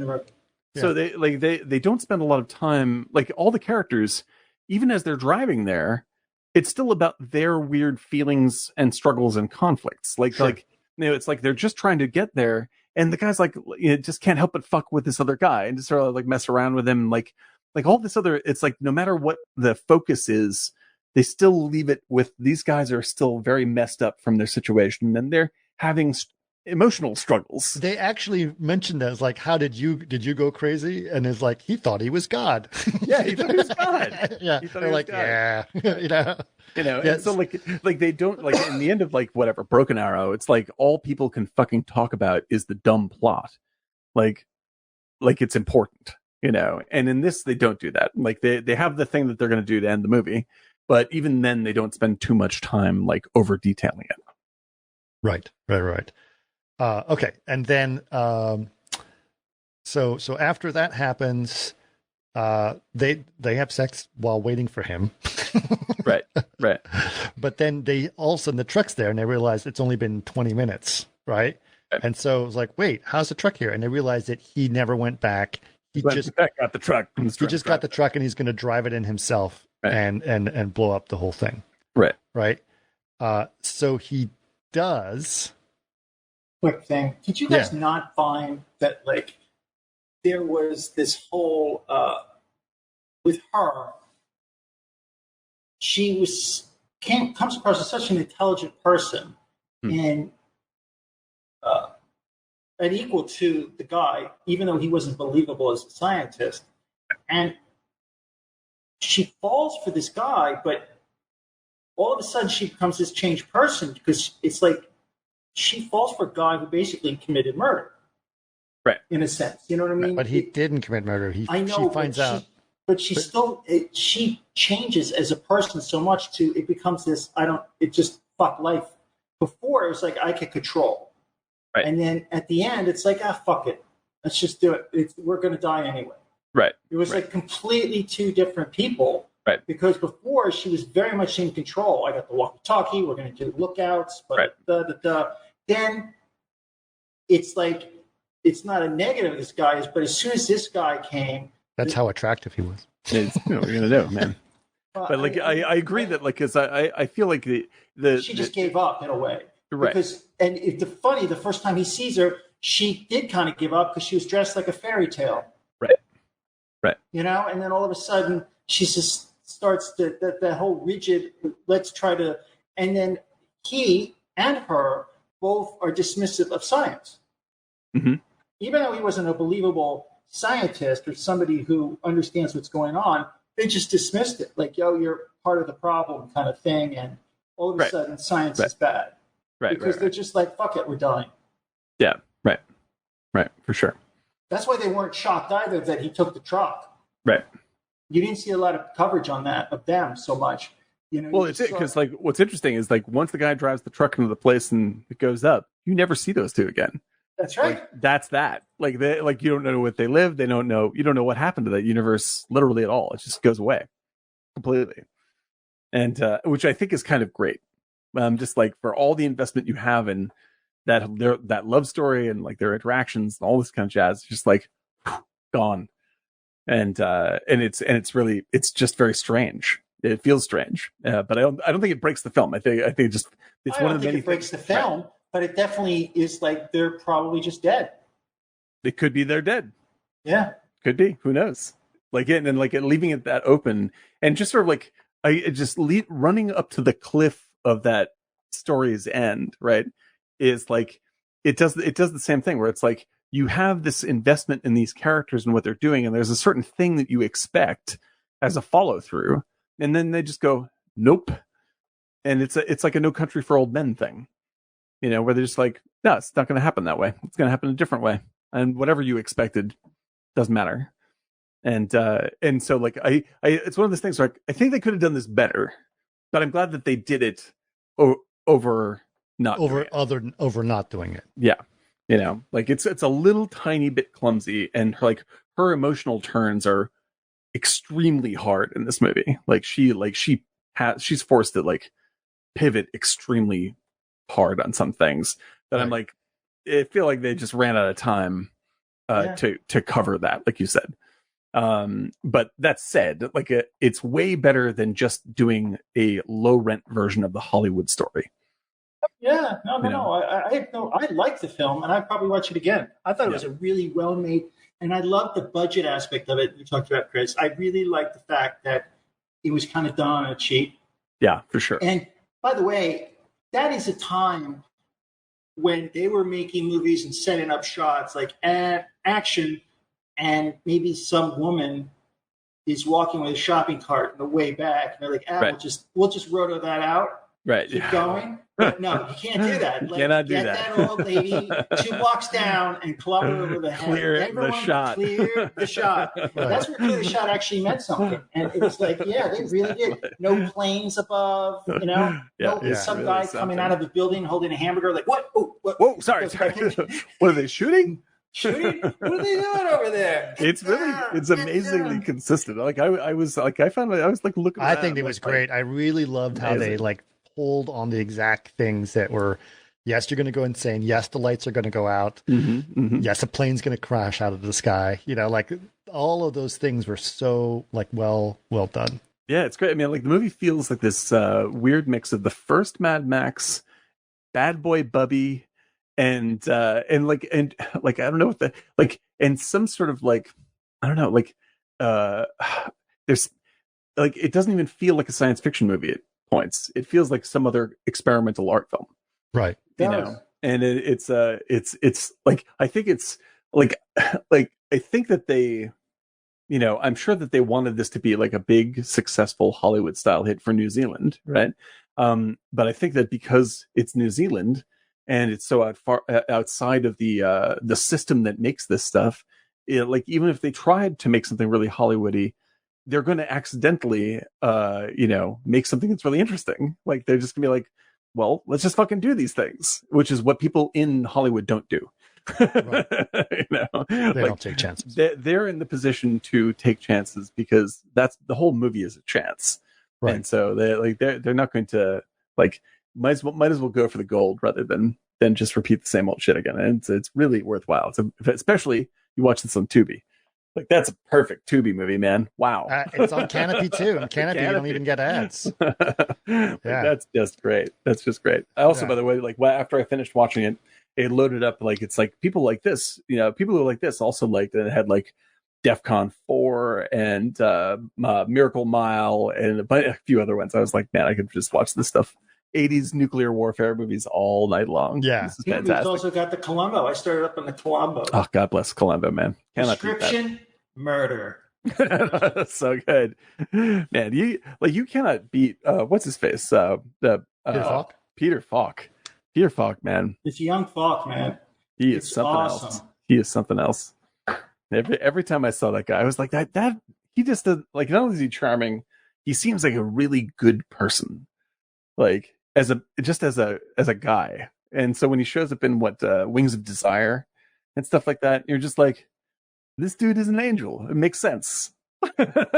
Yeah. Like, or Princess Bride. Or Princess Bride. He's just got just this fountain of kindness coming from him all the time. It's so good. Yeah. Wow, I think it's enough of that. Wait. Is this a kissing part? Yeah. Anyway, so yeah, Girl, you were fantastic. Quite crackers on the soup. Absorbs the grease. I don't understand it. You work for the CIA? It's like, Shell, you were fantastic. It's like, I don't understand it. So, Bay of Pigs. The best. You work for the CIA? Have we covered that movie yet? That movie is hysterically funny. It is one of my. I have the original script here. I can't tell you how much I love it. Oh my God. The original poster too. It's dude, that movie is so fucking. That's like Shell, you were fantastic out there. What? No. Really? Well, Flies carrying children away? That doesn't make any sense. I'd have those photos, but my jacket I had them in my jacket. It was Martinized. So I've been getting National Geographic for 15 years. I've never seen anything like this. This man's a nutcase. I want him out of my life. Watching Alan Arkin. I'm just a dentist from New York. Just stay there. Oh my God, so funny. So funny. What's the name of the woman that he leaves in the chair, in the dentist chair? Oh, Mrs. Rothstein or something. Hold on, Mrs. Rothstein. I want to say you look fantastic for your age. Yeah, well, whatever. Oh God, I love it. Anyway, The In-Laws. If anyone's following that conversation, that's The In-Laws with Alan Arkin and Peter Falk. It's hysterical. Anyway, that's our first movie, The Quiet Earth, which we hardly. Oh, we have to say how it ends. Oh yes, sorry, how it ends. Here it is. Look, here it is. The tremor happens as a big one, and it does explode the whole event. But the tremor happens, and he wakes up on the beach, and this is what's happening behind him. Yeah, and and this is actually the movie poster, which is a massive spoiler. It's a total spoiler, right? Good God! So we're spoiling it anyway. Here it is. So here it is. He basically, like, you realize he's slipped into a different dimension, basically. He's like on a moon of Saturn or something. Who knows? Who knows? But he is fucked again. Yeah. But he's completely alone on the moon of Saturn or something that's crazy that's going on. And the thing is, like, it doesn't even feel like it for some reason, like the way that they truncate everything makes this ending work better than just a gag to me. Sure. Like, it's not just sort of like, there's plenty of movies that pull some sort of like, dumb, whatever. Like Tim Burton's Planet of the Apes did this. We're just like, what? That doesn't fucking make any sense. Like, they're just doing it as a dumb button, right? This movie, like, it feels like it says something about this guy. Like, there's all this shit that he got wrapped up in, and still he's going to be in it again. Like, his hell is not yet done, no matter what the fuck is going on. Like, he is part of the reason why we are screwed, and this is not going to end for him. Right. And so, like, it feels more like the way the Planet of the Apes ends, for instance. The reason why the ending of Planet of the Apes works is because it's part of the statement of the film. It's not just a joke. Like, it actually underscores what the film is saying, and that's what this does as well. Like, and so original Planet of the Apes. The original. Those fools, or whatever he says on the beach. Yeah, you maniacs. They scared the shit out of me as a child, and it still scares the shit out. It's still great. It's still great. Like, that's just one of the great endings. That's a really good movie. But yeah, like I love classic gags like that are great because they don't feel like gags. They feel like, the perfect sum up of the statement of the movie all at once is great. And Quiet Earth for $6 pulls it off. Yes. That is absolutely awesome to me. a great one. So if people think is like, what's a great post-apocalyptic film? This is one. Yeah. This is one that people, should always have on a list. And what's even better about it, it's not super scary about zombies or whatever, but it makes a statement about what that end of the world could be like. Yes. So yeah, it's a really brilliant little movie. It's like I said, it's a little ropey sometimes, a little lumpy, but what a swing! What a swing! It's that's the little movie that could, dude. I wish I knew more about this when it was happening. I would have been a big champion of this movie. Well, I'm glad you were able to see it, and glad, Eric, you were able to thank you for sharing that with us. That's a good one. That was a really good one. So now we're going to talk about a movie. First time you've done something nice in a way. It's true. Well, it is in me. It's just not my nature. It's just not true. Well, we know that Eric's a soft tough on sci-fi, so. Am I not just Mr. Sci-Fi for you guys? That's it, man. He's just I absolutely love The Mandalorian. This is amazing. With the lasers and I just can't get enough of that little Yoda. He's just the most adorable. It's true. He has such wisdom. Oh, it's so good. It's so good. Look at his eyes. It's amazing. I got to tell you, that joking like that, I can't tell you how many shows I've been on as a visual effects artist where I'm stuck in a room with guys and they talk about like the minute detail of Star Trek. Which I've never seen. Star Trek or Star Wars? Or whatever. Star Trek. All that. Like, Trek just bullshit. get into the minutiae. I've seen one episode from the 60s, and I've never seen any Star Trek film, and I'm proud of it. I wear that badge proudly. There are two good Star Trek films. I am going to jump off the roof because they're just like, well, I disagree, and then they cool off and go back to work, tippy tap on their keyboards. Like, well, anyway, you've seen that episode, haven't you? Questioning that guy's. This is the thing, right? Is like, shut I up. don't understand what like I said, anybody can love anything for any reason they want to. I'm not going to get anybody's hair about that. However, like what I find is really interesting is like, to me, the reason why I love old Star Trek isn't, first of all, I don't love it because it's kitschy. I don't love it because I'm making fun of it in some way. I actually love it. I think it's really brilliantly written 60s TV, right? And there's a lot of dumb episodes, but there's mostly really good episodes. So I feel the same way I do about the Twilight Zone. Like I'm just like, it's a really genius bit of screenwriting for the 60s. In the 60s, a lot of TV in the 60s was basically one-act plays. Yeah, well, right? Yeah, because most of the writers came from that. Yeah, right. Exactly. And so you had things like, they had shows that just did one-act plays, and Star Trek was very much in that same zone. And that's why all these things are so memorable. It's like these are all the great ones are really tightly written, very well balanced, interesting, thoughtful, moral one-act plays. And that's why they're interesting and good, right? But the reason why most people love Star Trek is all of the bullshit, weird, talky science stuff. I'm just like, it's not that that's not fun, but how is that the thing you glommed onto? Like, why is that so interesting as opposed to the structure of this episode is really, this borrows from Tartuffe, like this is a really fascinating bit of work, like they don't do that. They're just like, well, how the phasers work when you screw in I'm just like, okay, that's cool. Love it. I mean, I'm into that stuff too. But that would be the last on my list of why this is interesting. And when they make the movies, it's the first thing on their list that they try to replicate. They don't try to have a really richly written one-act drama. They try to have as much snappy bullshit, special effects, nonsense, and all this chitter-chatter also, about you know what they have? They have villains and heroes. And you know what didn't have villains and heroes? The Quiet Earth. The Quiet Earth. No villains and heroes. That's right. It always has to be a good guy and a bad guy, a white hat and a black hat, and it's just bullshit, right? So I've had this conversation. But speaking of good guys and bad guys, we got to talk about Dr. Strangelove because it is important. We got to take a break, though. Do we? Well, I want to just get a refreshment. You go ahead, take a break. So I will. While you're doing that, I'm going to remind people about a few things. If you are in the giving mood, we would love your support on Patreon, and I'm putting our Patreon address here. Several of you have joined, a couple of you have joined before, but we'd love to have you on as well. This will definitely help us. So the Patreon page is there. and this will help support us. And if you are like that, if you are on our Patreon page and a supporter, then I'd also invite you to come to our Discord, which has been pretty active, and you can be members of our subscribers only section on our Discord. So go ahead and click that link to join the Discord, and we'd love to see you there. You don't have to be a Patreon subscriber to be on our Discord, but if you are a Patreon subscriber, you get special access on our Discord. So that is that. But while Eric's getting a refreshment, what have you been up to?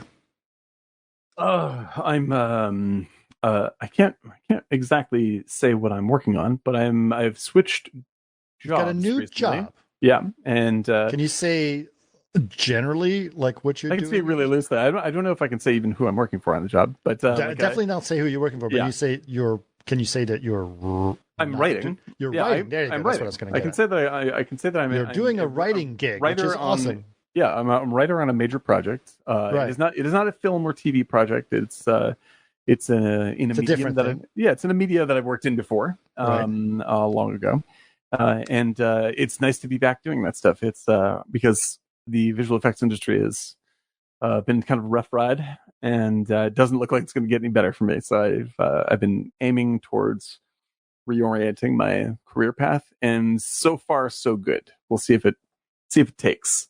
Right. But it puts my my rambling skills that are always on display on Martini Giant to good use. Oh, you need some blather? You bet. Yeah. I got that in spades. Yeah, that's really great. You're talking about your new gig. Yeah, the new gig. Yeah. So I'm being coy as to who it is for or what it is. Yeah, we can't talk about that. I will happily say that it is writing, and it is nice to be paid to write. That is good. And if and when I can detail what that is, I will definitely do so. Okay, and I do want to say that when we're talking about Dr. Strangelove, which is going to be the next film, speaking of budgets from The Quiet Earth, which was, I believe, 1985, am I correct? Yes. And Dr. Strangelove, 1963? Is it 63? Really? 64? Oh, yeah, because it was right after... it's shortly after Kennedy, right? Kennedy, after Kennedy was assassinated? Yes. So it's 60, 62, 60, 64? Yes. So, do any of you know what the budget is on Dr. Strangelove? I do not. Guess. 8.3. I'm going to say 3. 1.8. There we go. It's a good looking movie. And I know what, if you really look at it, because I watched it after Quiet Earth, and I was like, this is actually super efficient filmmaking as well. Yes. Super. That's what it's about. And you know what they used is so funny is they used Ken Adam, he's no longer with us, but he was the great production designer. He did all the Bond films. So those sets, they're magnificent. He must have the War Room set was the expensive bit. That's the thing, but it's not, because those walls are in shadow. It's all black. Yeah. But the point is, his scale ruler is so different because everything is mega. Like in the Bond films, it's not just an office; it's a huge office. Yeah, it's or Donald Pleasance's bad guy place in whatever it was. You Only Live Twice. It's just like, it's phenomenal looking. It's gargantuan. Like, it's just ridiculous the sense of scale. Yeah. And so like just to the War Room, you see the Eric's shown off like the production design for the War Room before, and it's just like, I'm going to change our background so it's now. That's right. It's there it is. We're in the War Room now. There we go. Nice. So like talk about efficient. Like, it's so efficient at conveying scale. Like, it's very, like, it's just circle, big squares, right? Right. And because the big board, it's like, it's squares and these little glowing dots and all this stuff. And it's the competition between these simple shapes that makes this thing super big. Yeah. Vast blackness beyond that. And then you get to see perspective by angling the big board in really arch ways, right? And then you get this sort of like roominess with the circles, like the circle lights and the circle table. And it's a brilliant combination of very simple touches that make it look fucking completely epic. Brilliant bit of design. The War Room. Ladies and gentlemen, the War Room. So I do want a little plug for a friend of mine. Actually, Eric, you know him as well. Carlos Fuego, right? Carlos Fuego did a series of real-time Unreal spaces that you can walk around, and he made a book out of it, and it's called Layers. And it's all these layers of for like evil layers of people in movies. And he did the War Room as one of them. He also did the room in Ex Machina and a couple other places like that. They're really great. But the Doctor Strangelove one is awesome. So Carlos is really cool. Go check it out. I think it's just called Layers, and Carlos Fuego, look that up. You should get something. Okay. So I don't know how many people, and there's a bunch of people still that are watching here. Just let me know if you guys have not seen Doctor Strangelove. First of all, it is arguably one of the funniest movies of all time. I do believe it has top three for sure. Yeah, like it's probably, for me, it's like Tootsie, Young Frankenstein, and this. I was going to say Blazing Saddle instead of Blazing Saddle. Might be my number 4, but yeah, it's right there. Yeah. It's like virtually every line is quotable from every line. The entire film is just so funny. Yeah, but it is not jokey. No, it plays it totally straight. That's what makes it hysterical. It very straight and slow and methodical. Yep. Right. This is not a fast-paced film. Right. It is a slow, intense spy thriller. Like that's the tone that it takes. It's just that what it's shooting is ridiculous. Is ridiculous on purpose because it needs to make a parody of how ridiculous we are the real in the Cold War. The Cold War is how ridiculous the Cold War is. Yes. Like really, really ridiculous. Yes. Which is very, very funny. Because like the Kubrick was after the Cuban Missile Crisis, I understand from another documentary on this, that Kubrick was really like shaken to his core after that. Like he's like, I got to do something to address this because that is legitimately the most terrifying thing I've ever experienced. Right. And so he did an enormous amount of very heavy research into nuclear warfare and brought in all sorts of specialists and read a zillion books on it and all this kind of stuff. And he was initially developing this as a very serious movie that was not a comedy at all. And and eventually he had the breakthrough of just like, I can't make a serious movie out of this because it is ridiculous. Right. Yeah. I also think The Mouse That Roared probably influenced him. Oh, I think true. Yeah, I mean, if he loved Sellers. Sellers, he'd worked with Sellers on Lolita. He loved him. I'm sure Mouse That Roared, etc. Right. And once you have that in your mind, you're like, I have the key as to how this is going to work. Yes. And originally, by the way, Peter Sellers famously plays 3 roles in this. He plays the president, he plays the British officer, and he plays Dr. Strangelove. But he was also supposed to play Slim Pickens' role. Right. Which I'm glad he didn't, because Slim Pickens freaking just... Oh, Slim Pickens is perfect, man. Slim Pickens is perfect. You got Chico. Like a fast. Well, like, and I love that section of the movie being sort of sealed off away from the rest of the movie completely. That's exactly the point. That's the beautiful. Right. He's like, and when he's reading off the codes. Yeah. The code. Like 2, 4, 5, 1, 9. But the beautiful thing about that film, and I forgot. Sorry, I gotta get rid of a bot here. Yeah, no problem. Was that some of the cinematography, like when James Earl Jones, the flare and the lensing, it was very docu-style, or the war outside when the soldiers are trying to come in. All that stuff was shot so realistically. Yeah, 100%. Like it looks like real. But the flares, it was beautiful. And I wonder if he did it to match with all the other kind of stock footage, and that's why he did it in black and white. Well, the thing is, I mean, like he goes and like what I was shocked to find out is that even the stuff when the behind the B-17, I didn't know this till today. That's not stock. They shot that. Like they actually. Okay, but that there's the nuclear explosion. What do you mean? The nuclear explosion is obviously the refueling stuff. Like that's stock for sure, right? But like even there's stuff in there that I thought was stock that is not stock. So yeah, the answer is yes. I think he's just like, I want, like, this stuff has a special flavor to it. Like this is real, right? And I think he makes a very distinct choice, because he could have shot the interior of the plane stuff in the same high style that he shoots the War Room, right? That could have been shot Hollywood as well, right? But he makes a very specific choice to make it realistic, because he's still keeping to the statement of like, we may be joking about this, but this is actual. This is actually happening. Like this is our reality. I think also the absurdity he probably wanted to touch on also was that to be stuck in that basically Coke can in the sky and to fly, but those planes are huge. Oh yeah, but you're packed into allow me to finish. The point is the absurdity of like not being able to communicate, but yet they hold the fate for everything. Right. So, and then that's why I believe he emphasizes so much on the dashboard, like R7, and it goes cuts in and close, right? It zooms in. Exactly, R10 4, and it's just like this kind of mechanical world or this formality that they have.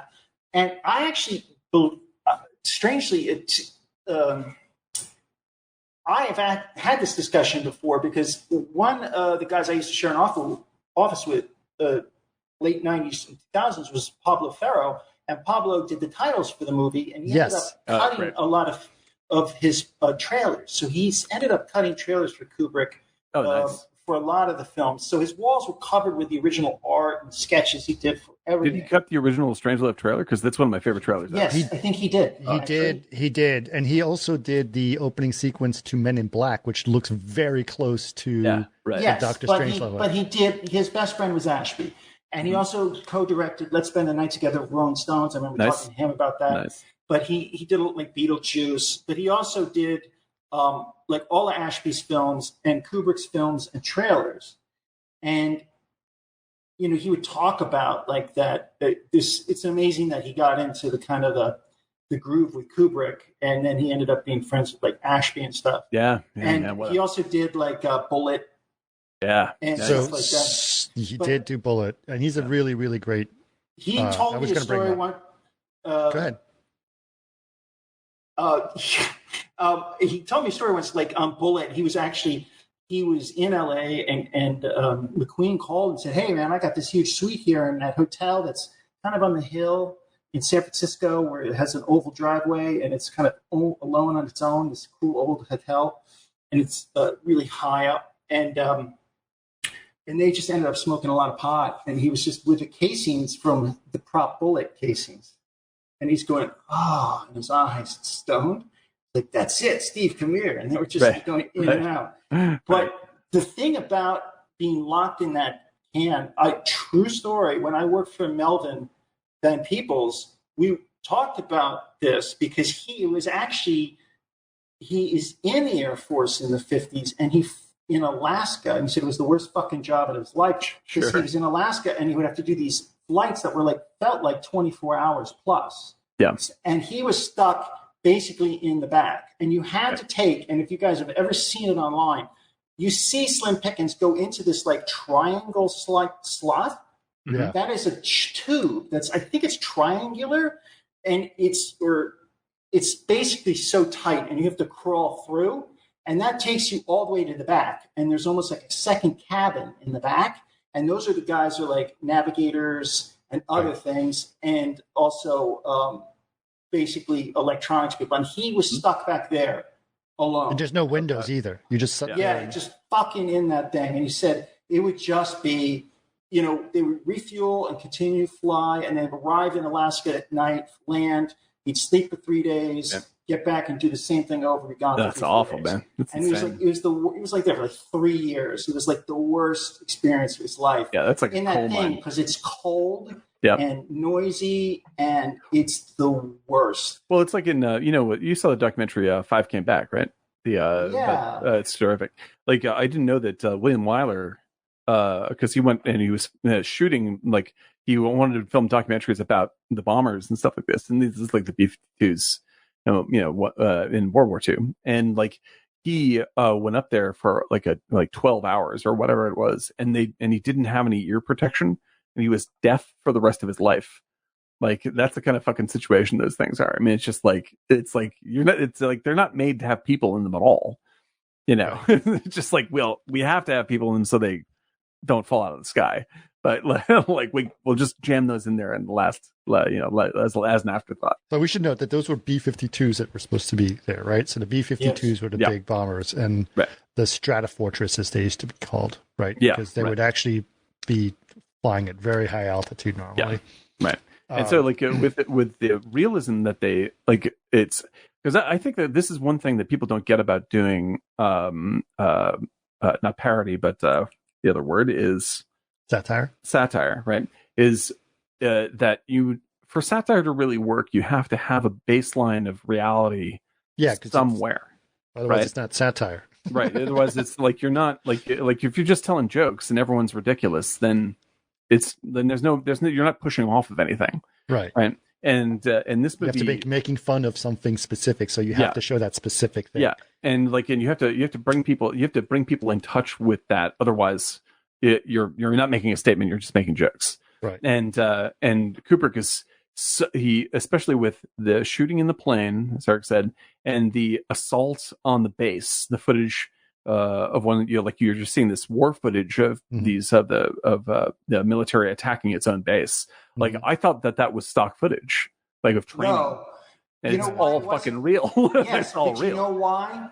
I knew it wasn't stock footage, and I because I love little details like this. There was a poster in it, and it was something like, I know Terry Gilliam took that for his Brazil, which was, suspicion breeds confidence type poster. Right. There was one of the things was like, our defense is your pessimism or something. Yeah, something like that. Yeah. There was a billboard that said that with, you guys are like, I was like, that's totally made up, dude. Because that's totally sarcastic, wise-ass comment. It wasn't like a pieces are business, I think is what you're thinking. But it did seem that way. And then the guy lying face down on the ground. But then it was like, once I saw the billboard, I was like, that's got to be a guy. Terry Gilliam. It's like, it's shot so flawlessly. Like, it's absolutely convincing. And then it cuts between that stuff. I mean, even just with the bomber, it's like everybody, James Earl Jones, like, everybody's completely playing it straight.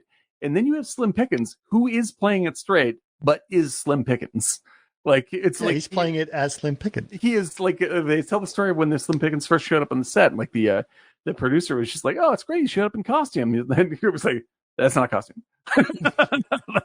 that's just him. He just wears the hat and the thing. That's his whole deal." Yeah, and like, so like, it's this like, Pickens is an actual real person who is like this, but in the context of the bomber, he's a cartoon character, right? But if you were to put him in the war room, he would seem like the serious character, right? Because like, in the war room, like, that's Bugs Bunny land. Bugs, especially when Strangelove shows up. It's like, what the fuck? That is insanity. Absolute insanity. But yeah, it's total Bugs Bunny. Like, that's a good way to put it. But it's between those two tones that makes this movie so hilarious yet upsetting simultaneously. And I can't imagine making a movie like this today. Like, there's no, like, what topic would you cover that would be as offensive? They tried to do it. Mm-hmm. They tried to do it with Don't Look Up. That was an attempt at Doctor Strangelove. Which I will say, I actually like Don't Look Up, but like, the distance between Don't Look Up and Doctor Strangelove, it's like massive. It's just a million miles. Yeah, a million miles. But they tried to do that with Don't Look Up. If you look at Don't Look Up, it's like, oh, it's kind of a, it's a Doctor Strangelove of Donald Trump, right? Right. You don't realize how ridiculous this really is, Right. And there's like, I think there's, especially towards the end, that movie has some really good beats that I like quite a bit, but it doesn't manage what it's doing. Like, it gives in to temptation constantly. Sure. Whereas Kubrick is laser sharp all the time.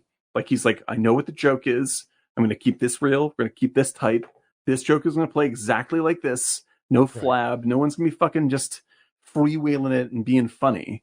Everything is dialed in 100%, because if we aren't that responsible to how we make it, then we're not really serious about what we're saying. And that's the problem with Don't Look Up. It's like, Don't Look Up comes across as sort of like an angry, yelly movie. Preachy. It's a preachy movie. Preachy movie, right. Yeah. And no, I like the movie. It's a Facebook post. It's a Facebook, but in comparison, it's a Facebook post. Yeah. And whereas Dr. Strangelove is a work of art beyond its own time, because he's not going to let himself off easy on it. Like, it's a really, really focused movie, as much as he's ever made. That's as focused as The Shining. Yeah. So I guess we should talk about. But it is a slightly complicated plot, but it is very funny, and it does play real slow. Although you really got to pay attention to it to happen. So, as you said, the opening sequence, fabulous sequence. What's his name? Pablo Ferro did it great. It's obviously his writing, the way he writes things, the big letters and stuff. I mean, it is such a cool opening. He was one of the guys that used to do a ton of it. He was the light projectionist. He would do light projections at the Dome in New York for Andy Warhol's shows that had Velvet Underground and on St. Mark's Place. The gag on the thing is that it's very soft and serene, romantic music. While a plane is being fueled in the air, which pretty much looks like a sex scene.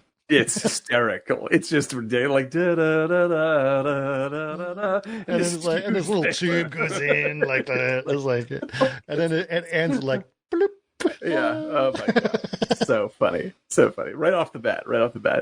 And it was just like, this is because Terry Southern was the primary writer on this thing. And like, this dude is like, he's just like, they bring Terry Southern in because like Kubrick can tell a good joke, but he's not gonna be as fucking as harsh as Terry Southern can be. So Terry Southern is right on point and is unafraid to go super far, and this is his best gag, easily so. Yeah, but right from the get-go, it's like they pull no punches.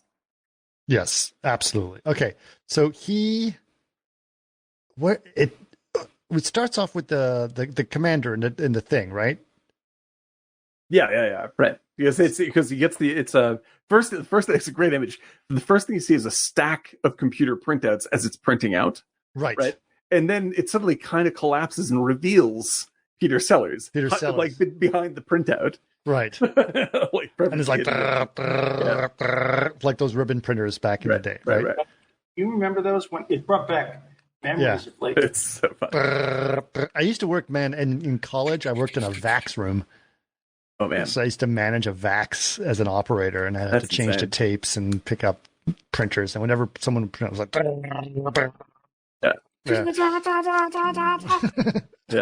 but And Peter Sellers is a British officer in an American unit. So we found out he's part of an exchange program, right? Right. And his name is Mandrake, and he's very, very Britich officer. Like, very proper. Very proper. Gin and tonic kind of guy. Sir. Well, sir, of course, yes. David Niven type of, yes. Exactly. The best line comes later, and when we get to that point, I'll say the whole movie is filled with Japanese cameras. The worst thing, man, it's like they make such bloody good cameras.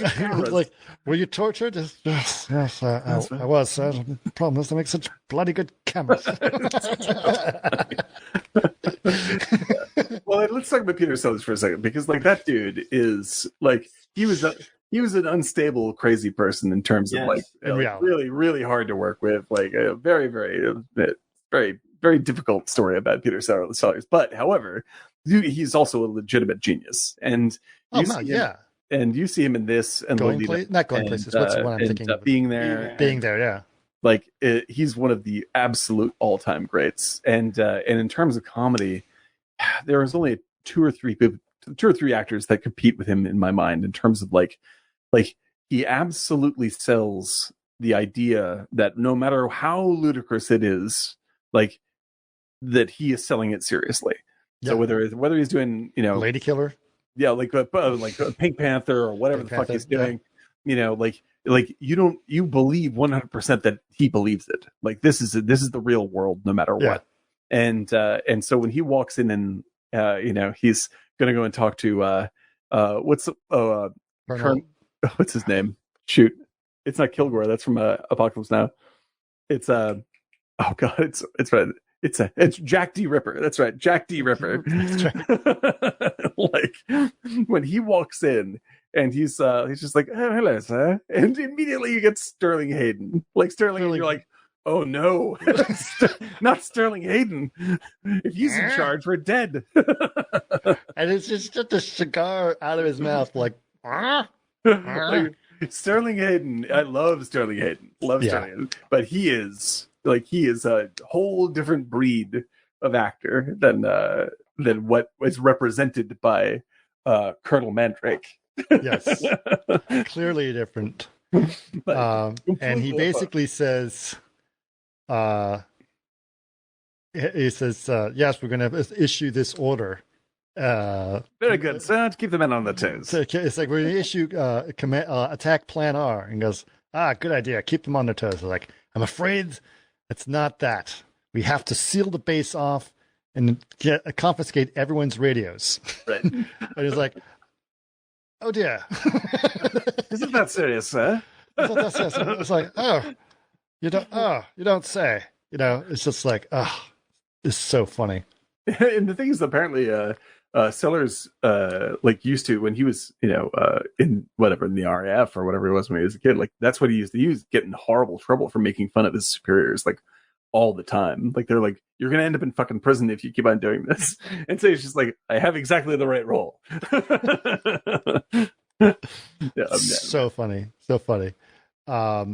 Okay, so basically what we find out is that Sterling Hayden decides that he's going to issue attack plan R to his men who are in the B-52s flying over, in the Cold War, ready at any moment to drop a bomb, right? Right. This is our situation. Because his solution to to nuclear disarmament is to disarm the Russians by annihilating them. Right. He's like, the only way out of this is to kill them all first. Like that's it. And it's the only way. And then we'll end. But like, America's not cut from that cloth to do that. But he doesn't. We don't quite know this yet. Right. He just says he's got this command, right? And you're like, oh dear, right? Orders have come down. Orders have come down from up above. We got to do this. And make sure that nobody on the base talks to anybody out in the outside world at all. Right. Confiscate all their personal radios and all that stuff, and just take care of this. Right. It's like, okay, I'll take care of it. So that happens, and then after that happens, the next shot is one of my favorite scenes. Also, this whole thing, but seriously, the woman in the bikini sunbathing in the room, George C. Scott, and it's just her. She is in bed in a bikini with sunbathing with like a sun lamp. It was popular. Right. It was popular back in the 60s. Right. Is having sun lamps in your room. Right. And phone rings. Phone ring, ring, ring, ring, ring, and she picks up the phone, and she goes, "It says it's for you." And he goes, "Arr!" And you just hear George C. Scott in the background, like. Arr. What's funny is that you deduce from what's going on is he's taking a shit in the bathroom, exactly. Right. And he's barking orders at her from the bathroom as he's pooping, and she gets on the phone. Look, honey. It's the Pentagon. It's the Pentagon. And he goes, oh, I'll find out who it is. It's like, who is this? And it says, it's like, oh, hi, Josie. Like, Yeah, she's saying, do you know that she's like messing around with these dudes too? She's sleeping with the other guys. Like, oh, yeah, hi, how are you? And then so she's like, okay, I'll tell him. It's like, so apparently the so-and-so, the Colonel, so-and-so issued an attack plan R. And it's like, oh, I'll find out where to go talk to, what's the name? Ripper. And I was like, hold on. So the general says. It goes back and forth. It goes back and forth. Finally, he's like, okay, maybe this is serious. Maybe I should get off the throne here and get in there. And so it's such a funny scene. In the interview I heard about this, right, is that Kubrick said, the reason to do this is like, because there's 3 ways to make this movie. Like, if you it's all pretty much almost like a single take shot by the way. Yeah. He's like, there's 3 ways to make this movie. Right? If you make this movie and it's in the president's Oval Office, then you're making a thriller, right? And if you make this movie and it's in a living room, then it's a social drama. Right. But if you make this movie and it's in a bathroom, then it's hilarious.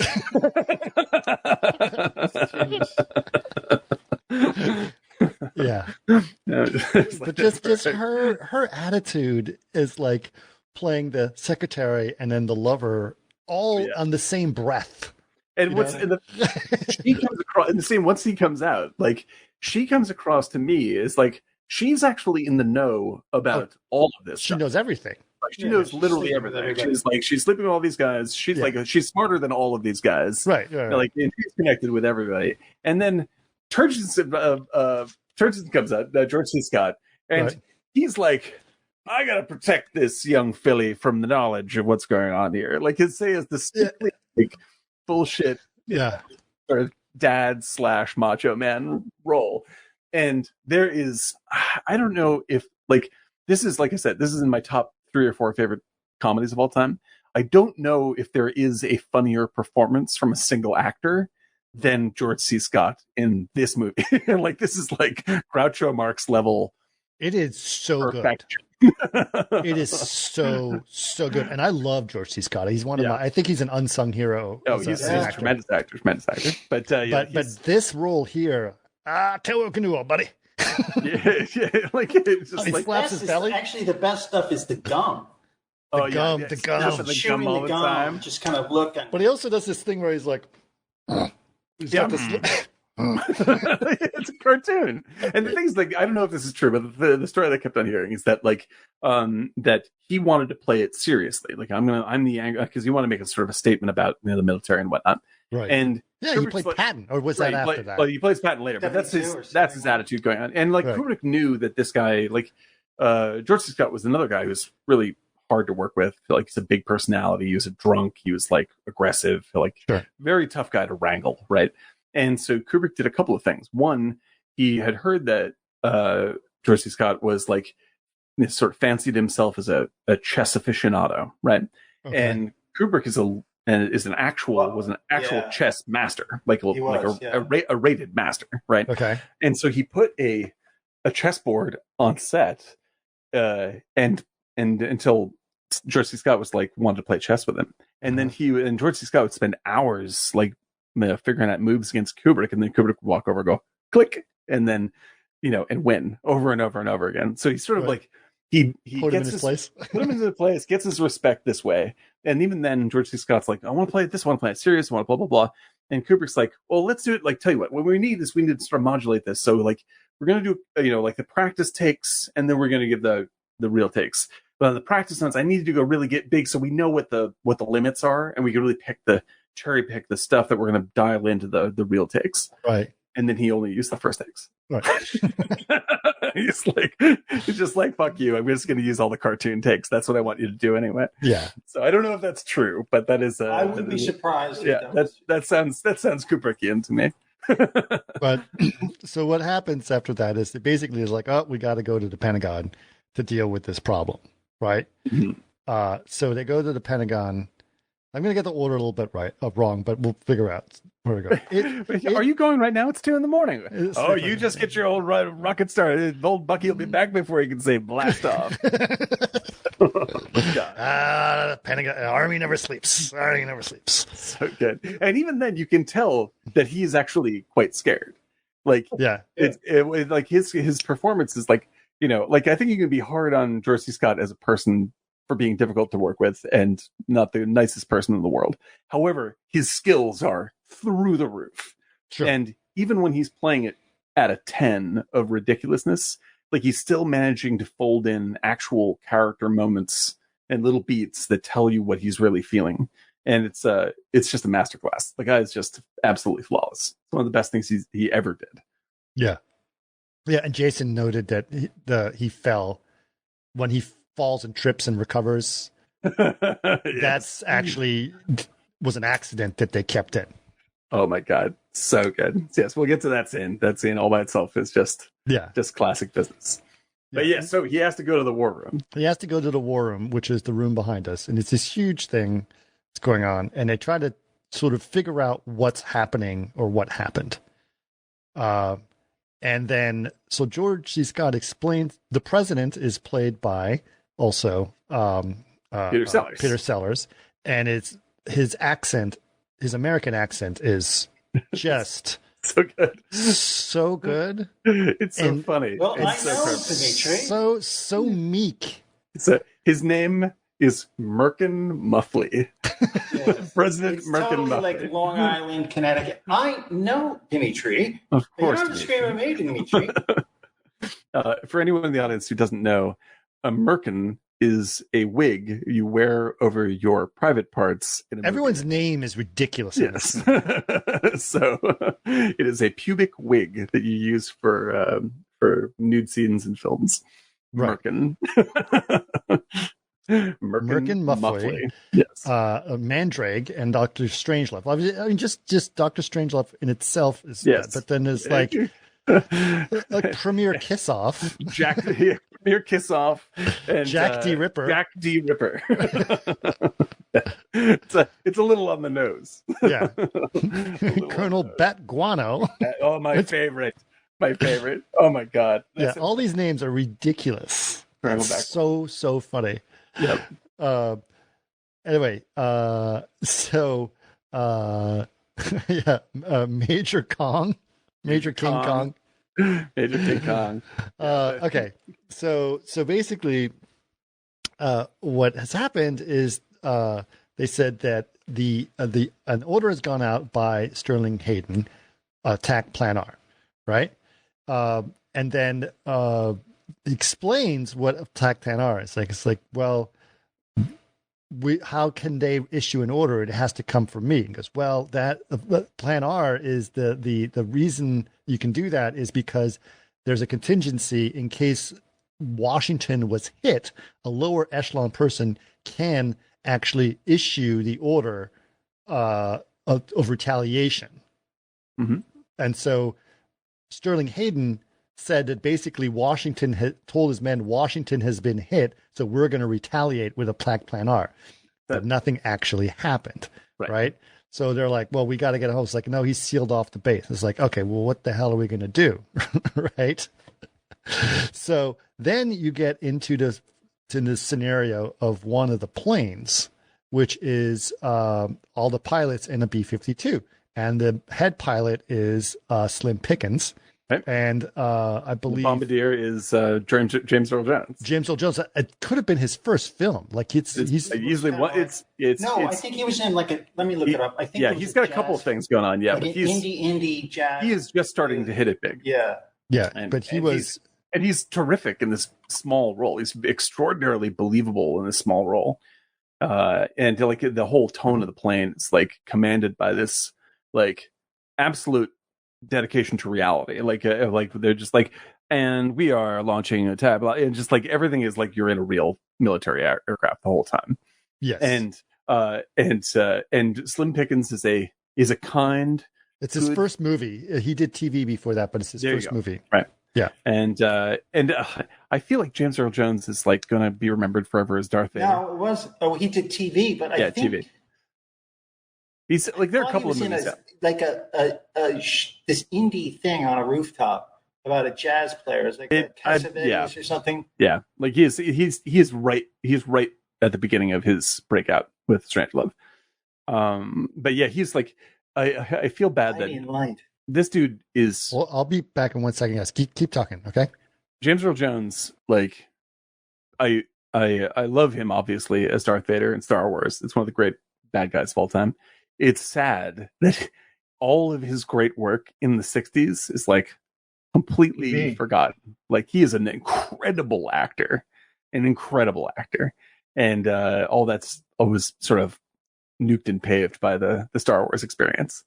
So I suggest to everybody, like, you do not go dig through the James Earl Jones filmography, and you'll be knocked out. That guy is a powerhouse, and he's terrific in this in Strangelove. And really, the entire plane sequence is such a like. I was so inspired by that plane sequence that I ripped it off for a short film that I made.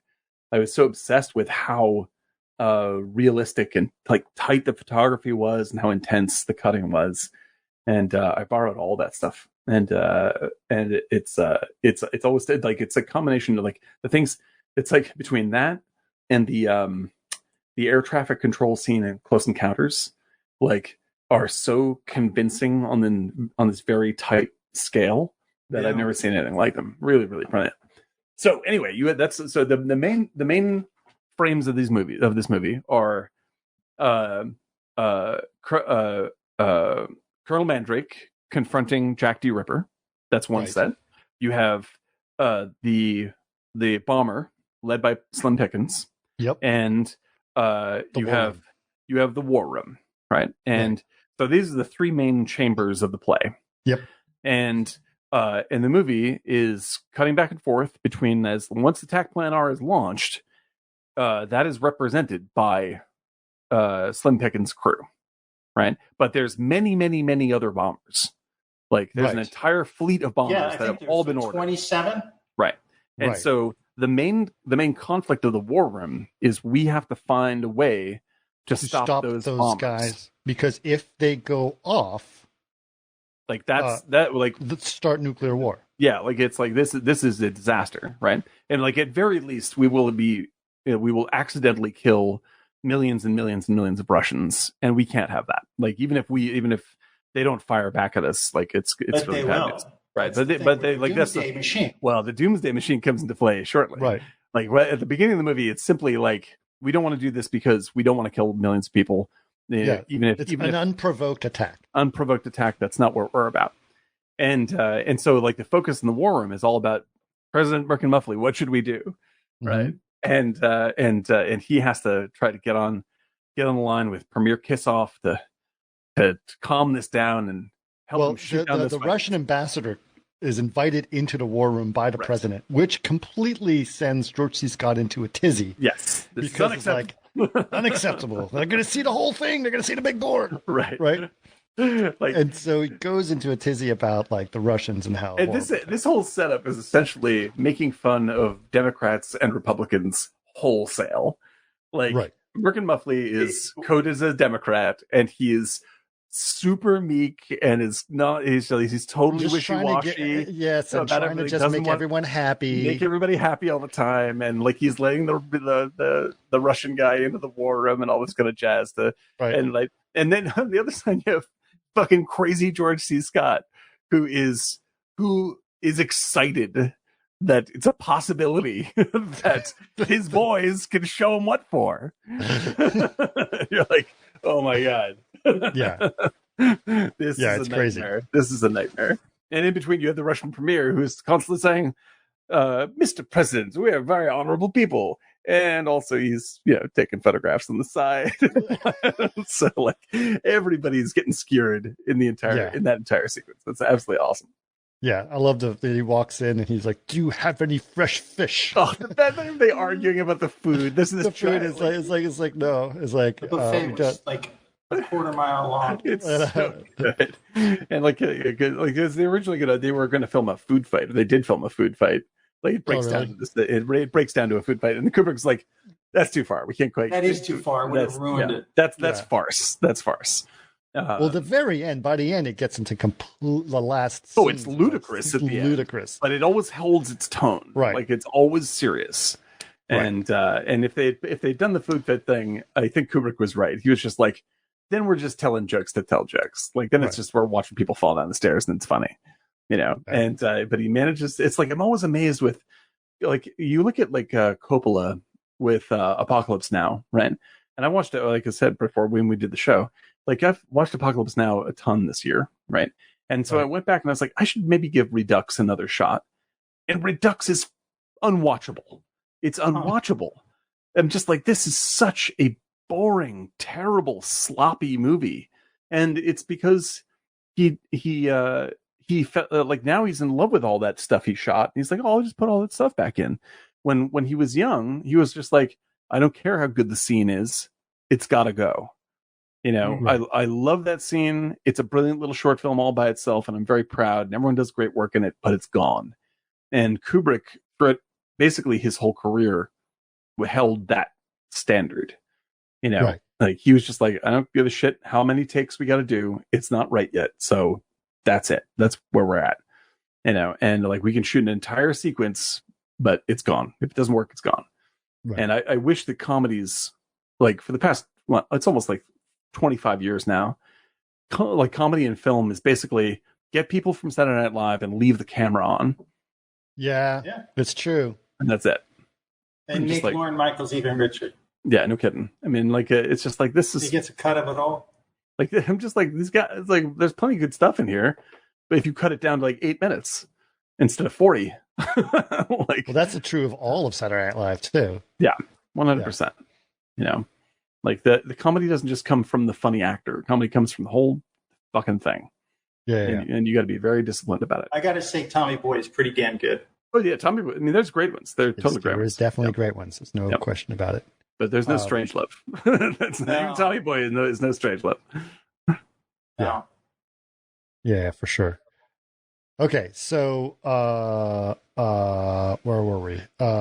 So the ambassador comes in there, and they are trying to get a hold of the premier of Russia, right? One of the funniest. Oh, I mean, we've said that, like, how many times have we said that for every scene we talk about? I know. It's just incredible. But it's ridiculous. It's one of the funniest things ever shot. Yeah. So what are you going to do? Sorry. Perfect. So he goes in and he says, we're trying to get the thing, but he's not there. And the ambassador says, try 444 and blah, blah, blah, like whatever. It says the premier is a man of the people, but he is also a man, if you understand what I mean. Exactly. And at which point the president goes, yes, of course, you know, he just like brushes it off like it's all good. Yes, which right, that's fine. No, it's good. It's fine. Of course, I understand. Gets on the phone with the dude. And no. First of all, the ambassador gets on the phone and he talks in Russian. And he's like, gets on the phone and he's like, well, Pentagon. You know, you can see all these things, right? Get your shit together. and so he's like. He's ready to talk. I have to warn you. I think he's drunk. He's drunk. And then the president gets on the phone and goes, "Hello, Dmitry," which is the best. Dmitry. It's like, Dmitry, can you turn the music down, Dmitry? He's trying to be as polite as he possibly can. He's just like, listen. I mean, the message he has to deliver is, listen, I have accidentally launched a nuclear attack against your entire country. That's what he has to say. And the way he's going about it is to be like, it's like a suburban afternoon call for martinis. Just like, oh, you know, it's like, am I coming through fine? You're coming through. I'm coming fine. Okay, so we're all both coming through fine. Good. Listen now, Dmitry. Remember, we've always had to talk about the bomb. Something the hydrogen bomb, Dmitry. Yes. Well, it looks like one of our generals. Well, he went a little funny. Little funny in the head. Yeah. Funny in the head. Funny in the head.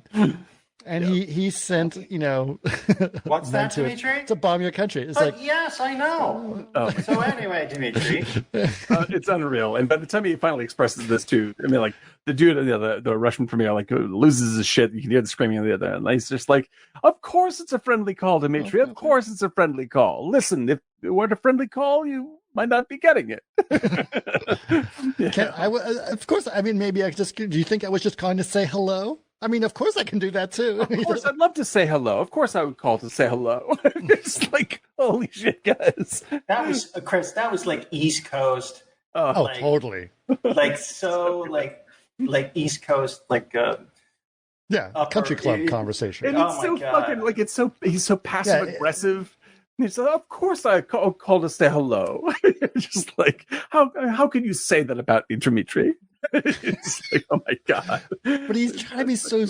He's just such a coward and meek in it. It's just so bad. So funny. And so, like, he gets it all across. And like, fucking George C. Scott's he's just stewing. He's like, oh my god, he's angry. Yeah. But then he's like, he explains everything. They explain everything, and then passes it back to the ambassador. The ambassador goes, das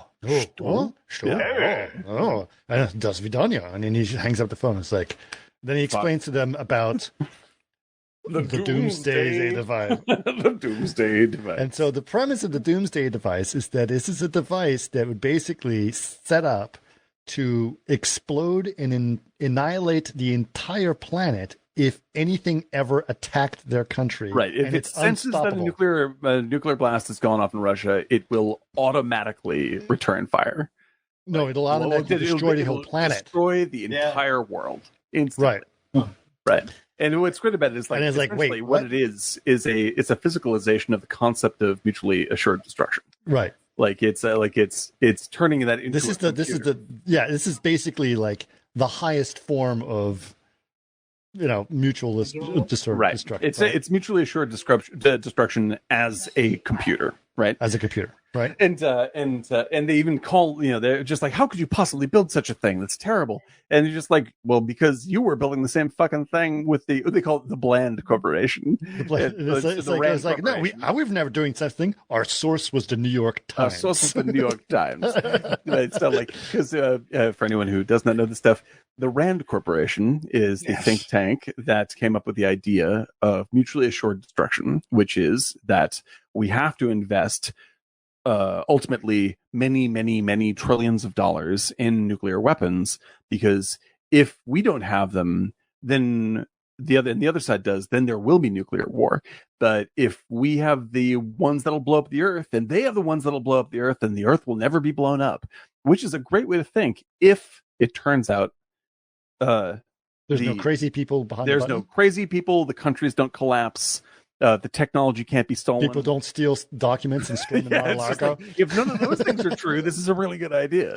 But it turns out to be a terrible idea in real life, and this is what this movie was pointing at. Like, you're insane. Like, this is an insane thing to do. Yes. And so they turn this into a computer. And so they say, and then it's like, is this possible? And it's like, Dr. Strangelove, is this possible? And now we're introduced to Dr. Strangelove, who is played by Peter Sellers. Peter Sellers. And he plays a German guy in a wheelchair. A Nazi. A Nazi. And it sounds like he changed his name from blah blah Heischowitz or whatever to Strangelove. He is clearly coded as a Nazi in every single way. He's not just a German dude. Like, he's got the leather gloves. He's got the hair. The thing is that he has problems walking. He's in a wheelchair. Yeah, right. Goebbels had a club foot. Yes, and so he always kind of walked with a limp. Yeah, he's a mishmash of Werner von Braun and everybody like this, right? And so the other thing is interesting about his accent. I read about this, which was pretty funny, because he came up with his accent, right? Yes. And so the thing is, he did not want to come with a German accent like this. This is a real parody. His accent is terrible. Like, I want to say, like, all his other accents are superb. When it comes to Strangelove, Strangelove is like insane, like the most overdone person ever. Like, I think it's like hardcore. I was talking about because like I'm half German myself. There's there's a difference between a German accent and a Nazi accent. Yes. So what apparently Nazi times 10. Well, it was not. Well, now it is, because the people ripped it off later. But what was funny is, like, the way he came up with it. Apparently, that he did want to do the strong German accent that he'd seen in the 40s movies, right? So he wanted to do this weird one, and the way he came up with it, apparently there was a photographer who was on set who was from Brooklyn, and apparently he kind of talked a little bit like this. Right. And he had a little bit of a high voice, and he was like, And so he said, I'm going to do that guy's voice, but as a Russian. Oh, yeah. So it might be Kubrick has that accent. My doctor, yeah. And so he did like the high pitched voice. Essentially, he's doing Kubrick then, because Kubrick has a Brooklyn, and people don't know that because he rarely get interviewed. But Kubrick was a straight up Brooklyn. He's a New Yorker, And like, so if you go back and look at Lolita, like, one of the funniest jokes in Lolita is that the voice that we were just talking about, what's his name? Comedian Peter Sellers. Humbert. And Peter Sellers plays the villain in Lolita. He's Claire Quilty, and Humbert's the other guy. And the voice that he does is Stanley Kubrick's voice. Like, he's just Stanley Kubrick's house. And it's Stanley Kubrick's house. He bought the house after the show. That's so good. Oh my god! That's just like when he rolls in with the when he spots Humbert and Sue Lyon right there, like booking the hotel room, and he's talking to Humbert. Humbert's just like, I wish I just had a beautiful blonde little girl like that for my very own. That is raw Kubrick the whole time. It's fucking absolutely hysterical. So yes, like that. I hear that now for certain in Strangelove's voice. Strangelove is like we said before, he should have been animated by Warner Brothers. He is like it's so funny. Yeah, but he basically explains it's not actually hard to build a doomsday device. Even the simplest country can do it. All you have to do is just have enough nuclear stuff, and then you set it off with computers. And says, but the whole point of a doomsday device is to tell everyone about it. Otherwise, it's pointless. The delivery on that line is perfect. It's just like, and the whole point is to... And he goes like, why didn't you announce it to the whole world? So, and then he's like, he was going to announce it at the party. You know how he loves surprises. He loves surprises. Oh my god. So like now the stakes. I mean, it's the classic. Like you reach the midpoint, and the stakes are now doubled and doubled. Like now, it's just like we really got to bring this fucking planes back. We really got to bring this planes back. All dead. The whole world is dead. So basically, they explained to Kazov's like, we'll try to bring as many back. If we can't, we're going to tell you where they are, and you can bring them down yourselves, right? Right. So that's his. We're committed to helping you. This is it's a new world. The Russians and the Americans working together to kill some pilots to do that. So basically, they also agreed that they are going to storm the base to try to get what's his name, Ripper, to kill Ripper, right? To kill Jack D. Ripper, right? And to get the codes, right? And so Mandrake is in there like talking to, and we're slowly starting to figure out why Ripper ordered this in the first place. Turns out he's completely insane. He's lost his goddamn mind. And he's talking to Mandrake. And he's like, you ever wonder why? You ever see a Russian drinking water? Oh yes, that's right. He locks Mandrake in his office. Locks him in his office, right? And so they're like, oh god. And he's like, get me some rainwater and grain alcohol and rainwater. Like, tell you why he's crazy. He's drinking grain alcohol. Drink grain alcohol and rainwater. And so he's like, okay. And so he explains like, no. The reason Russians, they only drink vodka because under no circumstances do they drink water. Is that true? I suppose so, Jack. And he explains to him that the reason is this massive communist plot to poison our bodily fluids. Yes. Our precious with fluoridization. Yes. Right? And he has, there was George C. Scott reads a letter that he wrote saying, you better go after them before these guys poison our fluids. Our precious bodily fluids. And when he explains to Mandrake where he had this realization, he goes, actually, Mandrake, it was during the physical act of love. He's like, women sense my power, but I denied them my essence. They want my essence, and I deny it to them. My god. Some of the funniest stuff that has ever been filmed. And it's one of the things, and look in the ad that we shot, like, do we know? We're trying to make sense. We're trying to make sense of that last part. It's like, the man is clearly mad. Man is clearly mad. And like with Sterling Hayden's performance, and Sterling Hayden himself was like a little bit loopy. Like he's a Looney Tunes guy. Yeah. Like it was we talked about before. It's like, did Sterling Hayden know that he was shooting a comedy and not a drama? I don't know, but he nailed that wholesale. He is absolutely committed to this thing. Yeah. And it's unbelievable. Like the shot of him leaning back with a cigar like this. There's these incredible angles. So a lesson in cinematography. Locked off shot below him. The cigar is coming out, so it's an undershot. It's comic book. Yes. God, it's absolutely so funny. Beautiful. With that shadow, drone shadow like that. And he is delivering his lines with authority, and like he's pretending that he has thought this out completely. Like he is in 100% control, right? And so no nerves of steel. There's no doubt in his mind that he is right. And Mandrake is going, and he's just like this, cowering and like I was like, oh, that's interesting. It's like, trying to figure out like how to talk him out of this. I just need to know the code to stop the planes. Right. So how do I get this? So just to put it again, another plot point is basically what he does is like they have issued Plan R, and Plan R, there's actually no way to recall the planes except because you need a special code because you could have gotten false information from the Russians to recall the plane.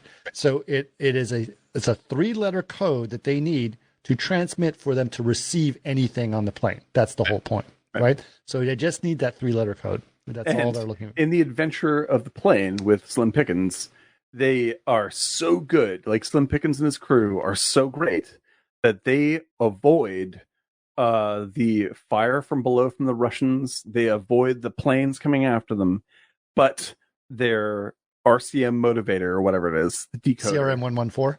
CRM 114. CRM 114. The TK421 is damaged in the fight. They took it. Yeah, they took a missile. They took damage from a missile blow, and part of their plane is damaged. But they are flying super low, below radar, and just going at it. And they're good pilots, and they're like, we got a mission. We got to do our mission. As things progress in the war room, and they're watching all the planes get blown up and disappear, and like George C. Scott's just like, yeah, that's my boys. We can do this. We can do this. Right. And he's yelling at me. It's all like, coming down to you can't beat Slim Pickens. Right. Slim Pickens. There's also a hilarious point in the thing where Slim Pickens is, because he reads a lot of stuff that is the orders to his crew, and just him reading the orders that are written down or saying things is just things that's in the survival kit. So he goes through the survival kit. It's like, everyone look through your survival kit. Here's what you should have. One, $100 in rubles. One prophylactic, $100 in rubles, $100 in gold, 1 set of nylons, 10 sticks of chewing gum. It goes through all of this. It's like, it's obviously all the antibiotics and stuff like that. But it gets more ridiculous. It's like, shoot, man, could have a pretty good day in Vegas with all of this stuff. And yet, now, the line there is dubbed, and the reason why is because the original line is, a man could have a good time in Dallas. Oh, really? Oh, yeah. He got assassinated. Kennedy got assassinated. Yeah, so they changed that last second. But man, that's a great, like, and what's really, I think that's sort of an awesomely, it's completely random that's true, right? But it's also, it makes the line both funny and weirdly poignant to know that, where you're just like, this is actually all fucking mixed up together. Like, the reason why we had to change the line is because the shit that you're seeing is real. Right. Like that, like we know that we're not gonna we know where like we're not gonna cross the line in trying to, and we don't want to actually offend anyone. But the fact is, this shit is for real, and so it's absolutely accidental that those things intersected. But it's one of the things I love to know about the movie, because I'm like, it blows my mind, because I can't imagine how terrifying the Cuban Missile Crisis was, and then to have the balls to make a movie like this. After that is the kind of brave filmmaking I wish more people would engage in. Like I said, it doesn't really happen that much. But yes, so we have Marjorie Taylor Greene has to come up with as a film. Yes, you'll see.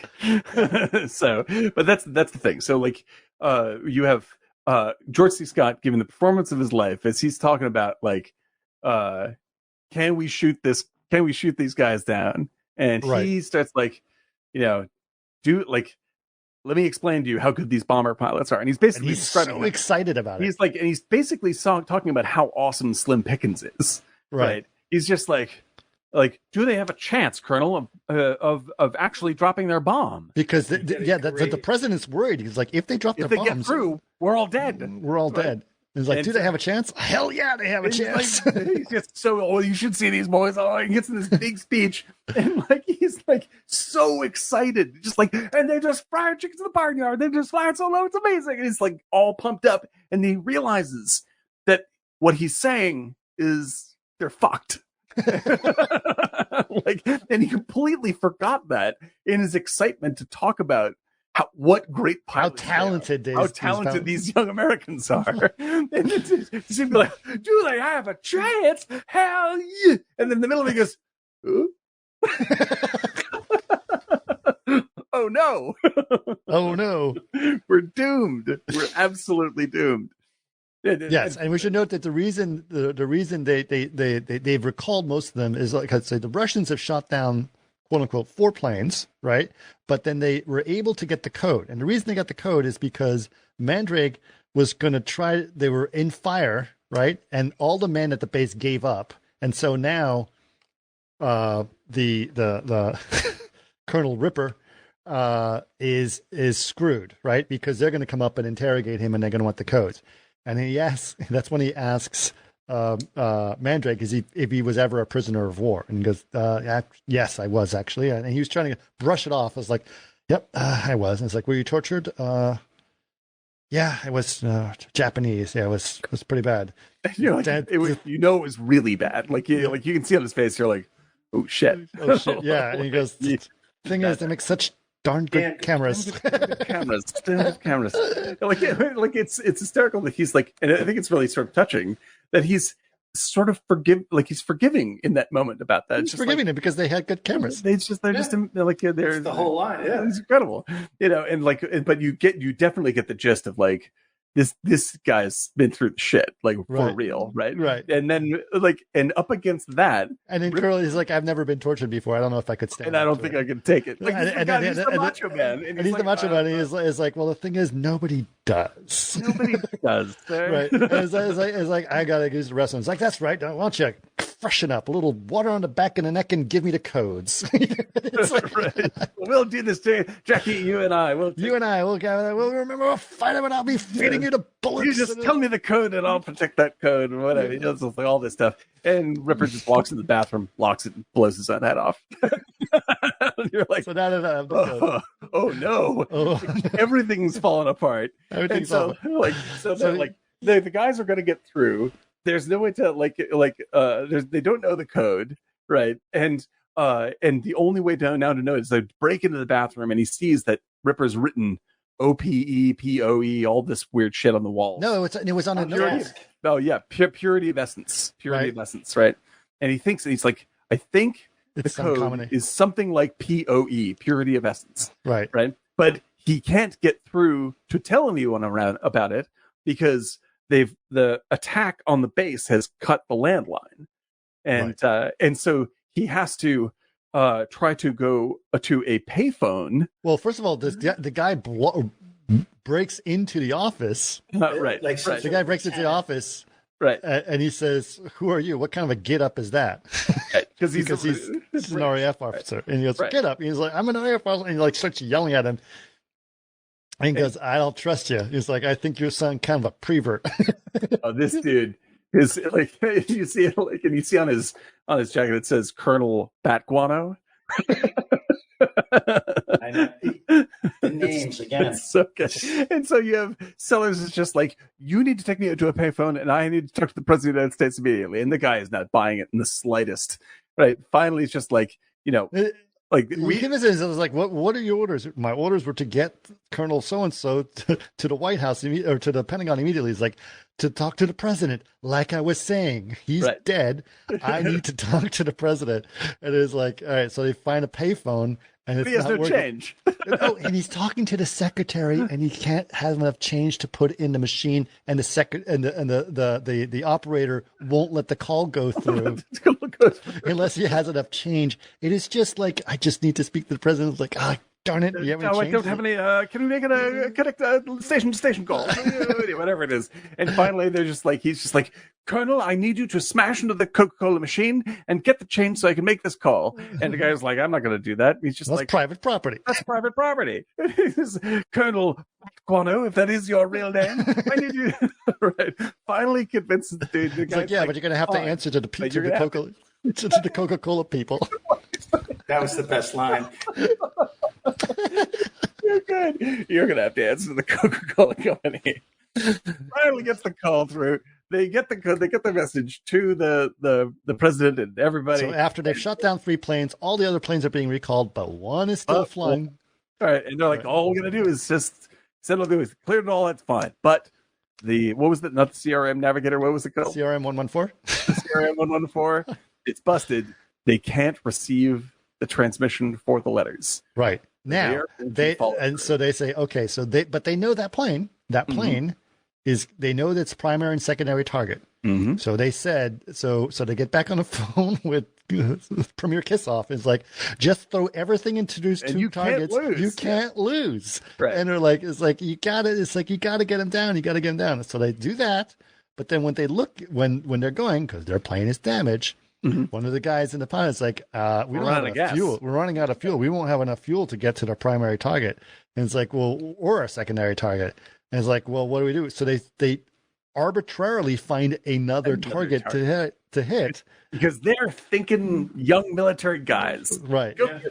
So they're not going to the two targets, which is where the Russians are waiting for them. They're going to some other random target, and they're going for it, and they're trying to get there. All right, and now they do the whole step to, like, get the bombs armed, get everything done, but the bomb bay door is stuck, and they get the amount of redundancies that they try to do to open that door is really funny, because they go through it's stuck. There's so many opportunities to stop this bomb from being dropped. Everything. And like, no, do this. Nope. Try manual override. Try the emergency breaker. Try this. Try the bolt explosion. Nope. Nothing works. And the brilliance of this, right, is because, I mean, at the opening of the movie, it says, the U.S. Army and the government say that absolutely this could not happen. There are too many fail-safes involved, etc. What this says is, look at all of the fucking fail-safes in a row that try to stop that bomb from being dropped. And they fail. And there's 20 of them. And because you have Slim Pickens, who is representative, like, the go-get-em of well-trained young Americans. Yeah. Like, gotta get them. He's going to fucking figure it out. Like, you're going to, the failsafe is going to fail because he's going to beat it. Like, and that's what's going to happen. Like, there is no such thing as a failsafe if people are determined enough. Like, the idea of dropping nuclear bombs on each other is fucking idiotic. Right. Like, this is it.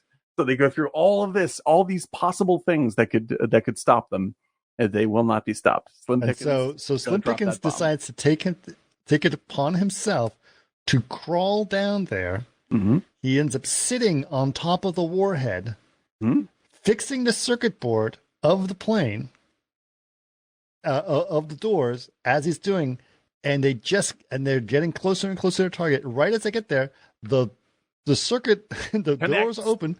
Yeah. The doors open, and he's like, yeah, he's very excited. And it's like, all right, bombs away. And he's still sitting on the warhead.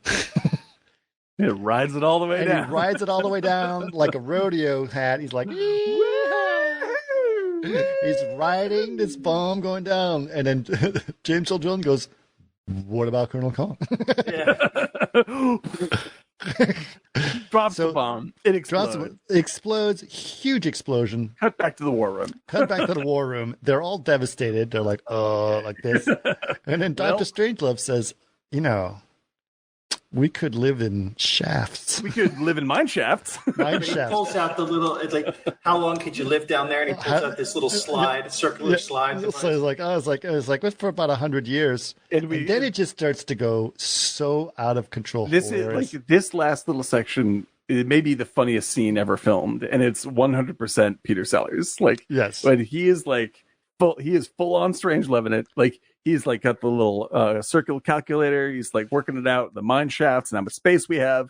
And then George C. Scott is like, well, how much space we got? Well, there may be factionalization. We might be fighting with other Russians over mine shaft space. Right.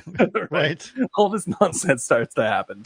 And then he's like, no. It's like, we have to, it's like, we could rebuild our population just, from living in mine shafts. It's like, so we'd have to choose women to join us that are very sexually productive.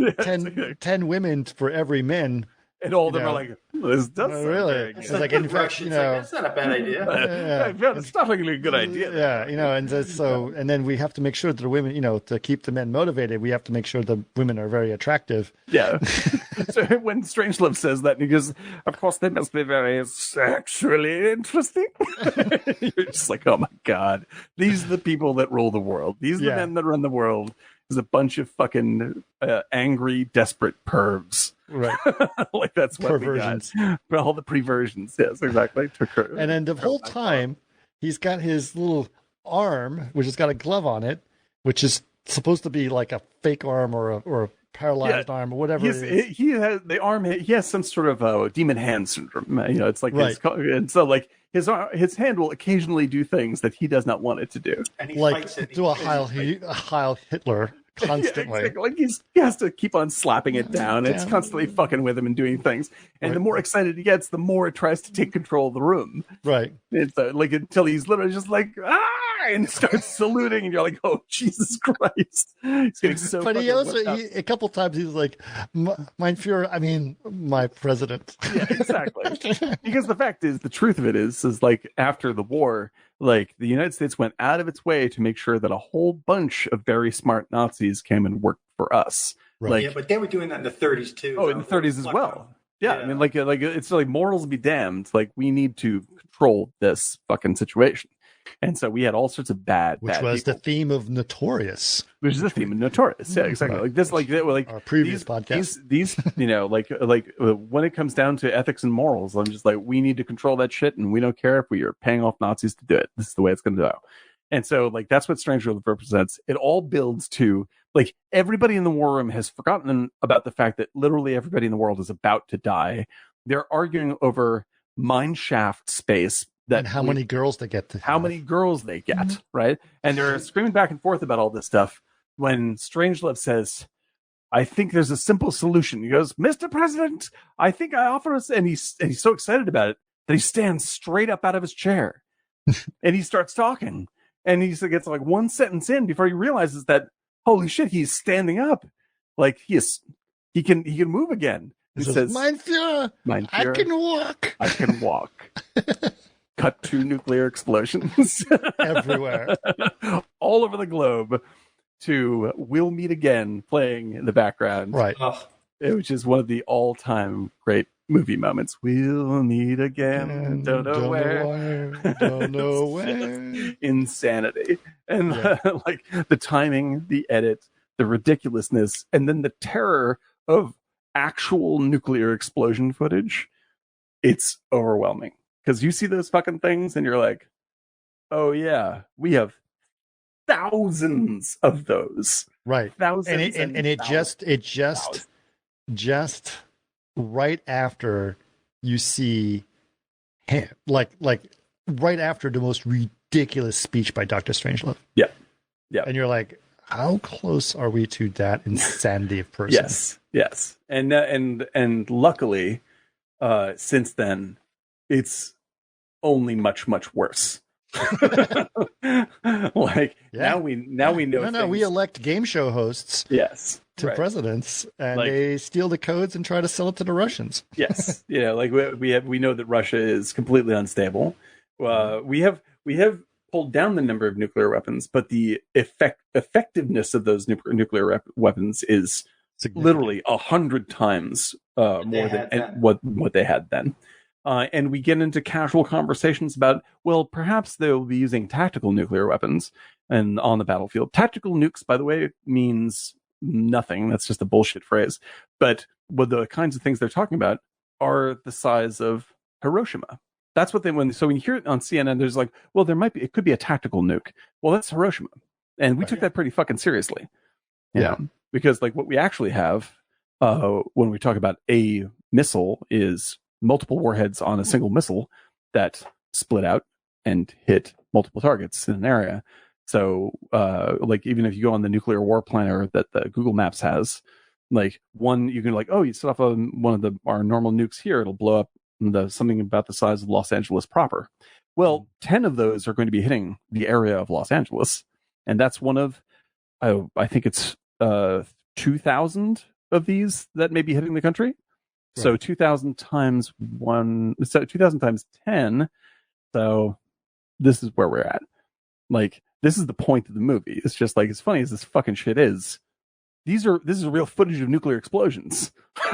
Like we have this tall things. Yeah, shots. Well, that's the thing. I think they're basically trying to make a parody of this and saying, by making this a parody, these are the people in charge. These are the people in, like, this is as ludicrous as we can make this. The actual world is more idiotic. Right. It's like it's twice as bad and not funny at all. And that's why Kubrick had to make it this way. He was rightly terrified of it, and he was just like, I've hit bottom. I can't make a serious movie about this, because there's no amount of seriousness you can bring to a movie that encompasses what we're talking about.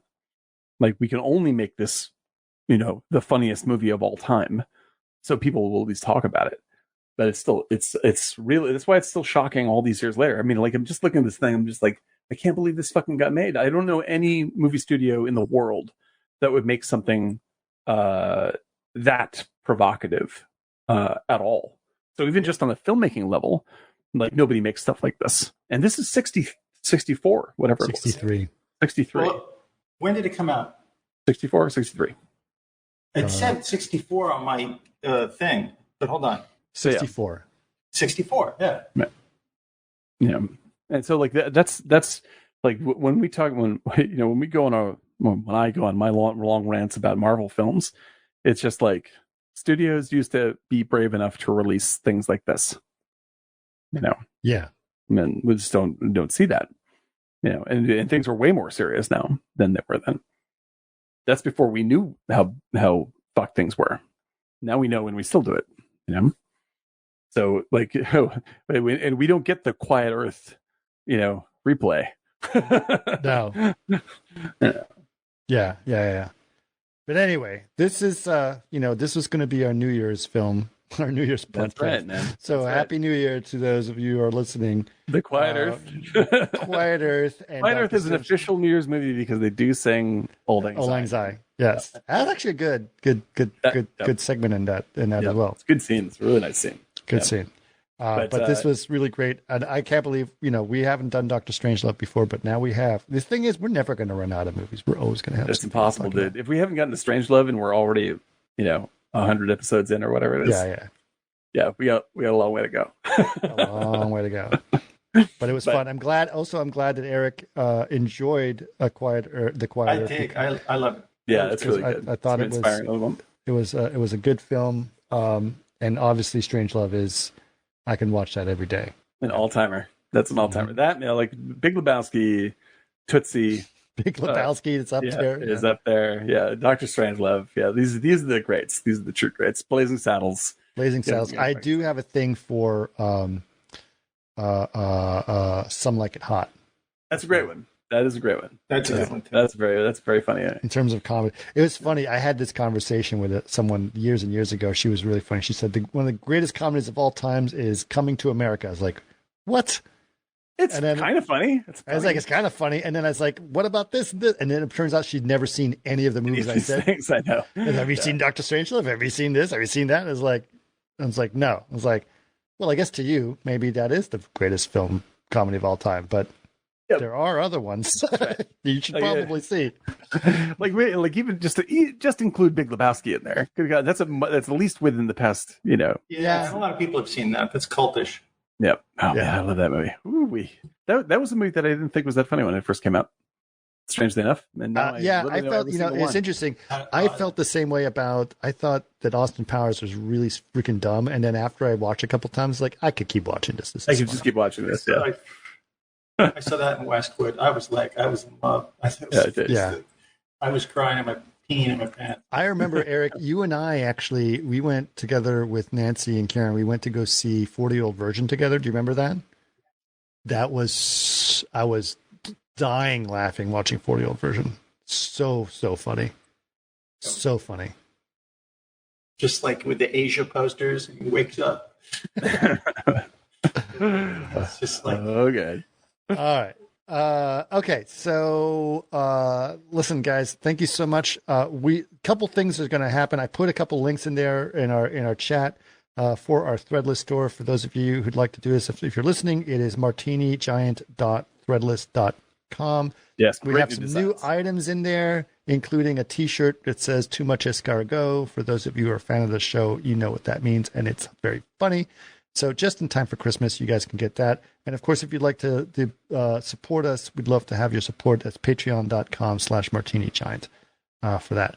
But also a couple things. Eric has actually had some ideas. We may be doing a bunch of shows in between Christmas and New Year's to sort of rack up our library and give us a little bit more time to work on stuff and maybe free up a couple of Saturdays for us. So we're toying with that idea. Hopefully you guys are okay with that. Yeah, we'll see. We'll figure something out. But if you guys want to be part of the discussion, we'll probably discuss it on our Discord. And I'm going to go ahead and share our Discord with you guys one more time, just to put that in the link. Just a second. Here we go. So here's the link to our Discord. And if you'd like to sort of, be part of that, we'll discuss it with all of our fans on the Discord and say, hey, are you guys cool if we do a bunch of shows between Christmas and New Year's? Maybe people are at home and they just want to hang out with us during that time. But yes, we'll do that and we'll discuss all of that. But otherwise, so glad we could do this. Yes. Happy New Year, everybody. Happy New Year. The Quiet Earth and Dr. Strangelove. We should also know that it's actually not just Dr. Strangelove. It is Dr. Strangelove, or How I Learned to Not Worry About and Loving the Bomb. Yes. How I Learned to Stop worrying and love the bomb. Yep, that's right. No, it's like, I think that Assassination of Jesse James by the Coward Robert Ford still wins for best long ass title of all time, but this is number 2. But everyone calls it Doctor. But you can still just call it Dr. Strangelove, right? Whereas which is funny because kids are confused. Like my kid was confused. It's like Dr. Strange. It's like, no, Dr. Strangelove. It's a different one. Because there is a Dr. Strange. That's right. That's it. Now, did Brady get to watch Dr. Strangelove with you? He did. It was too slow.